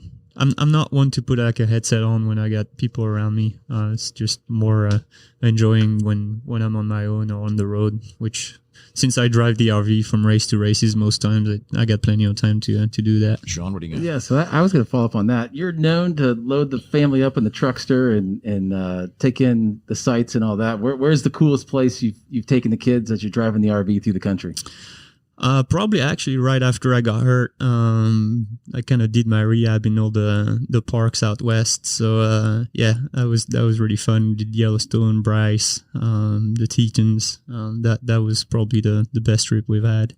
And it sounds like Roman is kind of maybe following in those footsteps. He might have done a trip when he kind of first came over with the kids, and there might be a plan for the summer. If you give him some feedback on maybe what to do and where to go and how to handle a kid full of an RV full of kids for the summer? Well, I think he's got a bit of a similar setup. His wife is really race savvy, and she just enjoys to just go from track to tracks. And yeah, I mean they've gone to the Keys with the family, and I think they really enjoyed the RV experience. So yeah, quite sure that they're gonna go out west. He hasn't asked me because his engineer is my former engineer, and we both kind of been on the road quite a bit. He actually has done even more than I have, so he doesn't need any tips from me. How often do you talk with Mr. Foyt? AJ or Larry? AJ. I mean, quite regularly. Probably spend the most amount of time in the last couple of weeks with AJ than I had previously. Talking about past experiences at the Speedway and different things. But yeah, I mean, can he relate to contemporary driving stuff? I mean, obviously he knows what he knows, right? I mean, you can't make up what you haven't done, but still, he listens a lot, a lot more than people might think. And at the end of the day, especially when you come to those places, it was still in the early 90s, and although things have changed quite dramatically since then, it was also already, cars with fairly similar tires. The track was, pretty close, and then the cars were already, in the era of downforce and carbon tubs and everything. So he definitely has a pretty good understanding of what it is that we're going through, and some good advice. Does he ever lose his temper? No, he's mellowed a lot. Oh, I good. mean, I'm sure if you push him, you'll probably get a little kick out of it. But he's the times of throwing computers and getting outraged are, I think, mostly over. Okay. Whose career's been longer? Voigt was around forever, but you've had a long career. You guys compare longevities in career? Well, I think he's some long ways ahead of me, so I don't think I'll make it anywhere near his longevity. But obviously his achievements are legendary, and so are his successes. So it's always pretty cool to compare notes, and he's had quite some success in Le Mans as well with Dan, and that there are quite a few similarities, although I haven't accomplished anywhere near as much as he has. Do you speed when you drive the RV? No, I try to be a good guy, but I don't give it much rest either. What about a passenger car? What's the fastest you've gone in a passenger car? Oh, trying to get me in trouble here. Well, I do. Statute of limitations. There's prescription anyways. It was a long time ago, but back in the day, before there were points on licenses and things, like at night, there really wasn't any way to control speed in Europe, because they didn't have the radar guns or anything like that. So yeah, we've had some returns from racetracks. I'd say like pre-2001 that were pretty competitive in terms of comparing it with trains, high-speed trains. Last question. I guess two more. Of the television shows and movies about racing, which one is you think is the most accurate?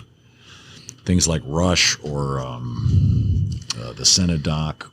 Well, I mean, documentaries are obviously always closer to reality, right? I very much enjoyed the Force versus Ferrari. I thought that was probably one of the best movies, also because they just angled it around more of a relationship between Shelby and big blank. Carroll Shelby, what was the other guy's name? Enzo. No. The driver engineer. Oh, geez, I feel terrible. Even not. Ken Mouse. So I thought that really made it the better, one of the greatest movies that were made around racing. Because as soon as you try and film and reproduce action scenes and stuff, I'm gonna go to next gear and step it up isn't anything that's relevant. So those Elvis movies where they cut to his foot and he presses it. Yeah, it's like, oh no, hang on, I got another 50% of throttle in the bag. Obviously there's nothing like that. So I feel like all the best racing movies were when it wasn't strictly focused on the racing itself. But for sure, Rush was a really good. Another really good one. I thought that was very good. Were you in Driven? No. I watched it the other night. Thankfully. There were a lot of cameos still from Kanaan and Dario and some other guys. I didn't know if that overlapped in. No, because filming. that was before me. Okay. Yeah, I came in 2003. That was so 2001, I think. Yeah. Wasn't it? So I wasn't in the US yet. I can't say that. I'm regretting not to be in this one. Okay, Sebastian Bourdais. Last thing you Googled. You can get out of this by saying the weather forecast. No, actually, I was comparing solar panel prices and tile solar tile prices. You building a house? Yes, we are. Where? In St. Pete downtown. So. Okay, cool. It's gonna be a bit of an adventure right now with the cost of construction materials. But I'm building a house right now too. Yeah, well, Yeah, Congratulations, you're just about mistime as I am. Yeah. That's a thing I do every time I try to do any major project. So for some reason, there's a hurricane somewhere and plywood triples. But what I do is I don't look and don't Google it because it's too depressing. There's some fact to that. Yeah. Well, thanks for your time. Anytime. Where'd you grow up, Marcus? In Sweden, Kumla, Sweden. Hence the unbelievable blue eyes, handsome guy from Sweden. The Swedish Viking. Marcus Ericsson is our guest. You speak English very well. Do you watch a lot of American TV? We do back in Sweden. It's actually a lot of American TV shows and TV in Sweden. And what is good in Sweden is that we have subtitles. We don't have that many countries. They changed They overdub it. Yeah, they overdub it. So then people in Sweden, because we have the subtitles from an early age, you watch all these American TV shows and you learn English. So yeah, that's pretty cool. good. Yeah. In Sweden, are you really well known? So I did 5 years of F1, and that's really, grown my fan base, I would say. I wouldn't say I'm really known, but I think there is definitely a big fan base that follows me, and when I'm home there is usually people coming up talking to me about racing and all that, and I know there is a lot of people that's very excited for this Sunday to watch the race on TV and cheer for me in the Indy 500. What time will it be? Let's see. When does the race start? It's 12:30, right? Yeah. So it's 12:30 Eastern time here. So will it be 6 hours? Yeah, it's actually 6 hours, so it's perfect. Like Sunday night prime time. Yeah, so it's gonna be good actually for the people back home to just have a nice. Is there a reporter here from Sweden or someone that's a correspondent? So there was over the qualifying weekend the Swedish TV, like the main channel in Sweden, the biggest channel, the public service channel. They were here. I don't know if they're gonna be here this weekend, but the race is broadcast live on like a sports channel in Sweden. So I think they have like 1 hour build up and then the whole race and everything. And do they interview in Swedish? So I usually they always have someone they work with here in America. So every race I have a TV journalist asking me a question in English, requiring me to answer in Swedish. So they send it back to the Swedish TV. That's cool. Who's a bigger deal, you or Felix Rosenqvist? So I think because I was in F1, there is more people that know about me, I would say. But obviously me and Felix is both here in IndyCar, so I feel like we have great support, both of us here in the States. And obviously he won that first race in Road America last year, and that was big news in Sweden. So you guys came in the same year, but prior to that, you obviously had a relationship prior to that? Yeah, it's pretty funny. We are only 1 year different. He's 1 year younger than me. So we actually started karting back when we were like 10 years old back in Sweden, and we raced against each other from like 10 to 15 in go-karts. And then after that, we took very different career paths. And then funnily enough, we sort of came back and both went to IndyCar together 2.5 years ago. So it's funny how it works sometimes. He bailed on the team as you came over, though.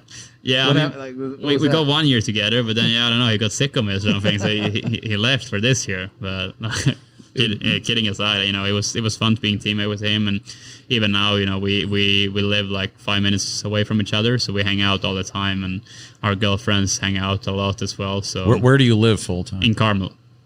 Wow. Yeah. I've been there. So Carmel is good. You're probably an expert then at those roundabouts. Yeah, exactly. We have a lot of roundabouts back in Europe, especially in Sweden, so it makes me feel at home. I read somewhere that Carmel, Indiana has more roundabouts than any city in the world.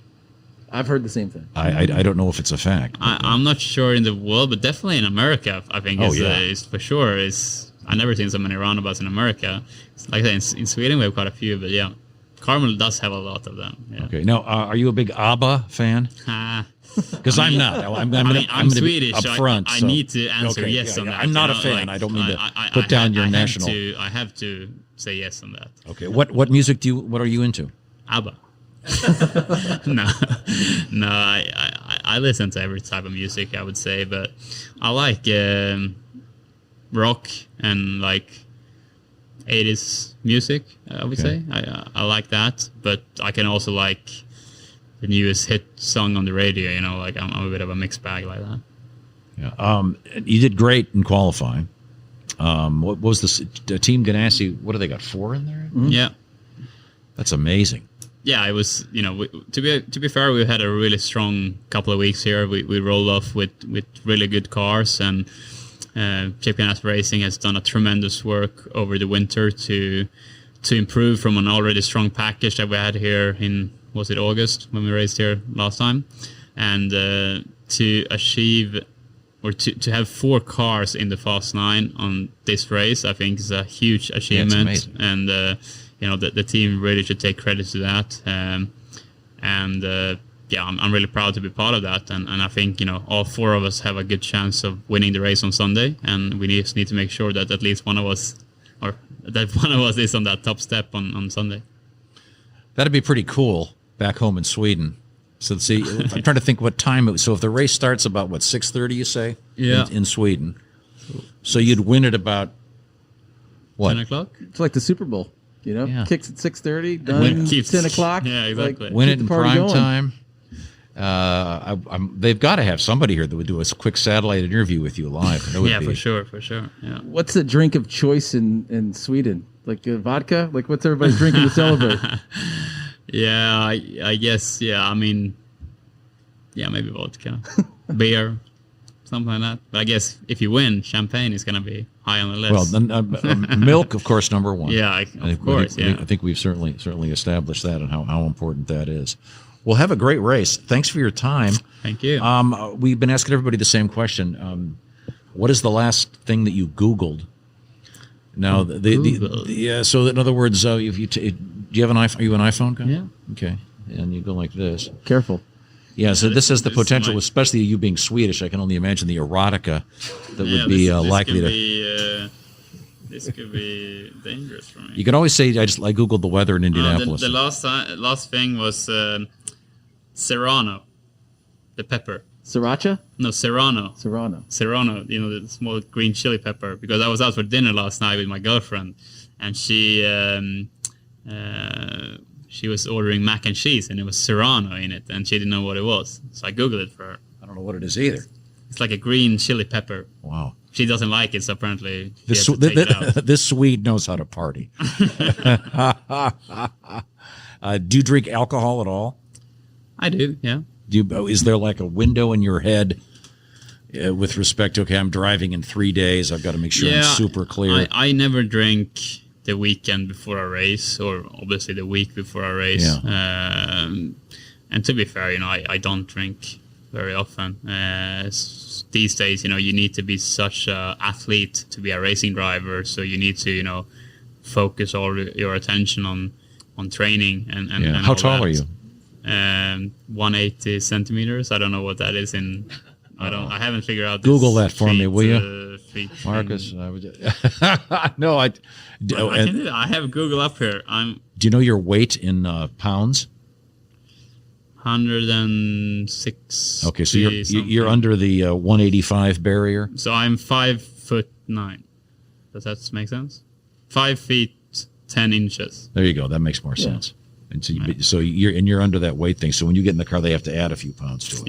Yeah, I'm pretty light. Where do they put that when they have to add weight? Where do they put it? Underneath, right? In like that's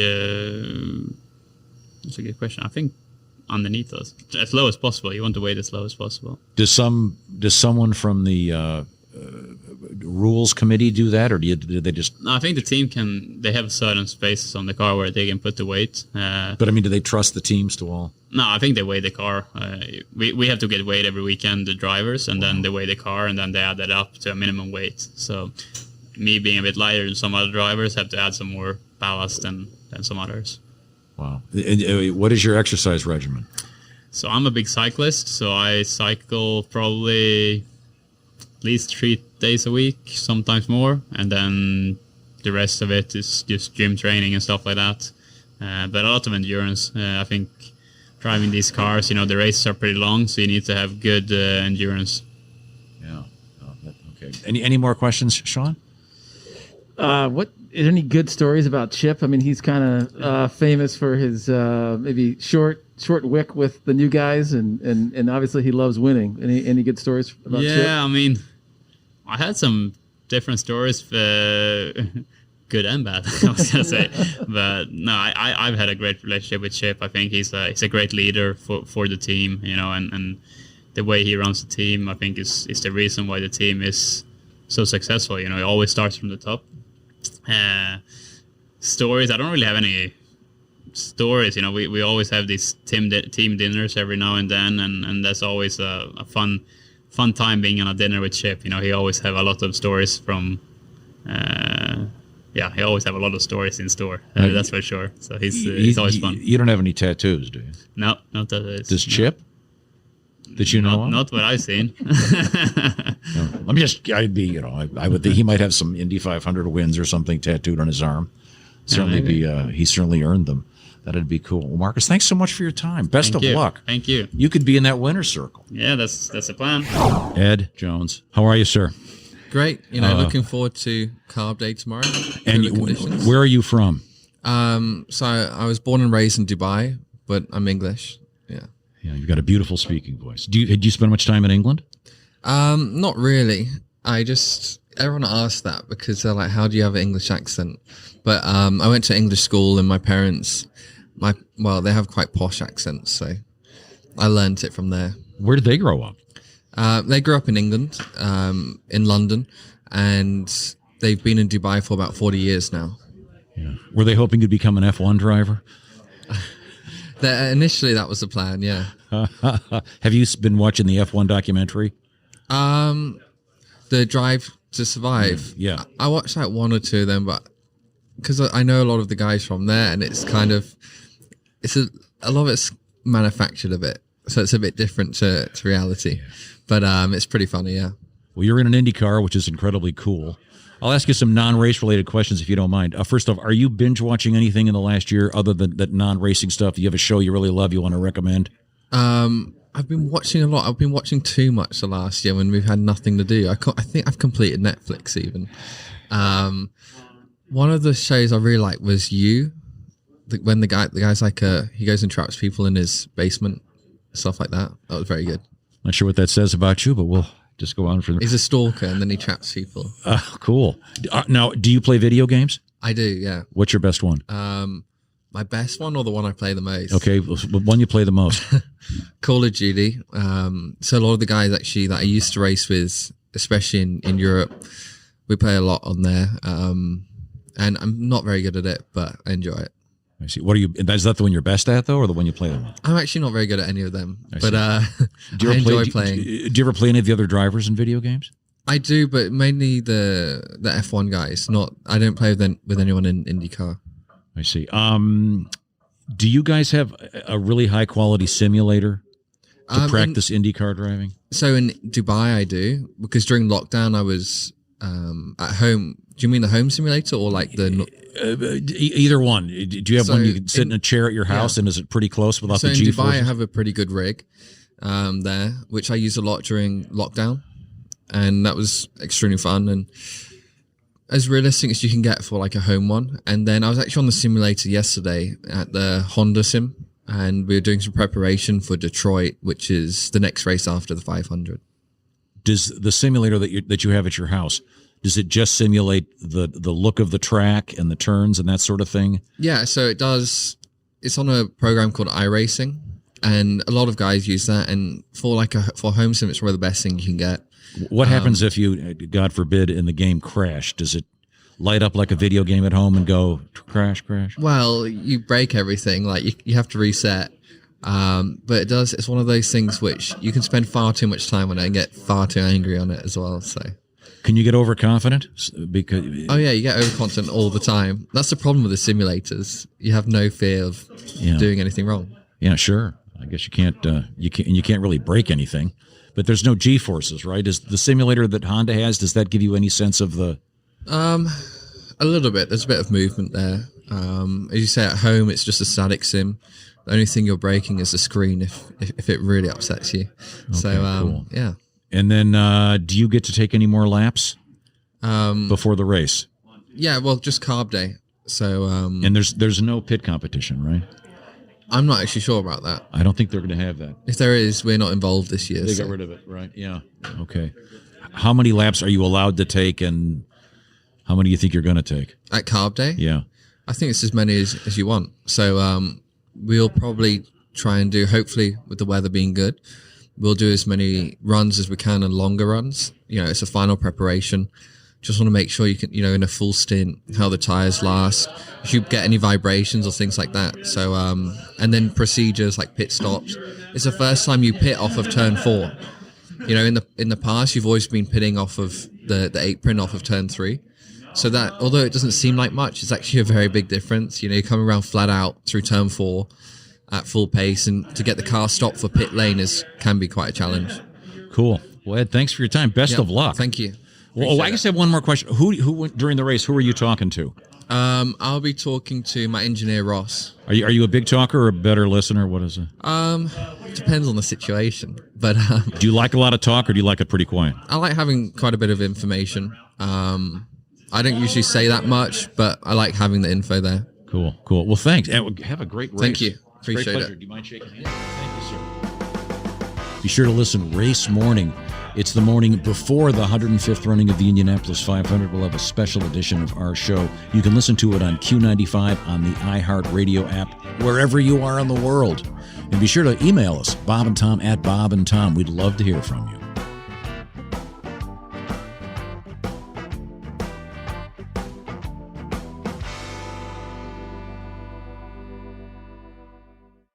Michael Rosenbaum and his Small Bill co-stars take you behind the scenes of one of the greatest shows of all time. We're going to watch every episode. Join us. It's Big Talk. You remember when I had to shave my head? Oh, I think I was angry with this one. On Smallville. Yeah, I mean, I get it. The scene you did, and this is the one that got me fired. Okay. What? Here we go. I love the excursions with me and Welling. It's everything that Superman stands for. It's Talkville. Talkville, we always talk about it. It's a great thing. The Smallville Rewatch Podcast. Follow and listen on your favorite platform.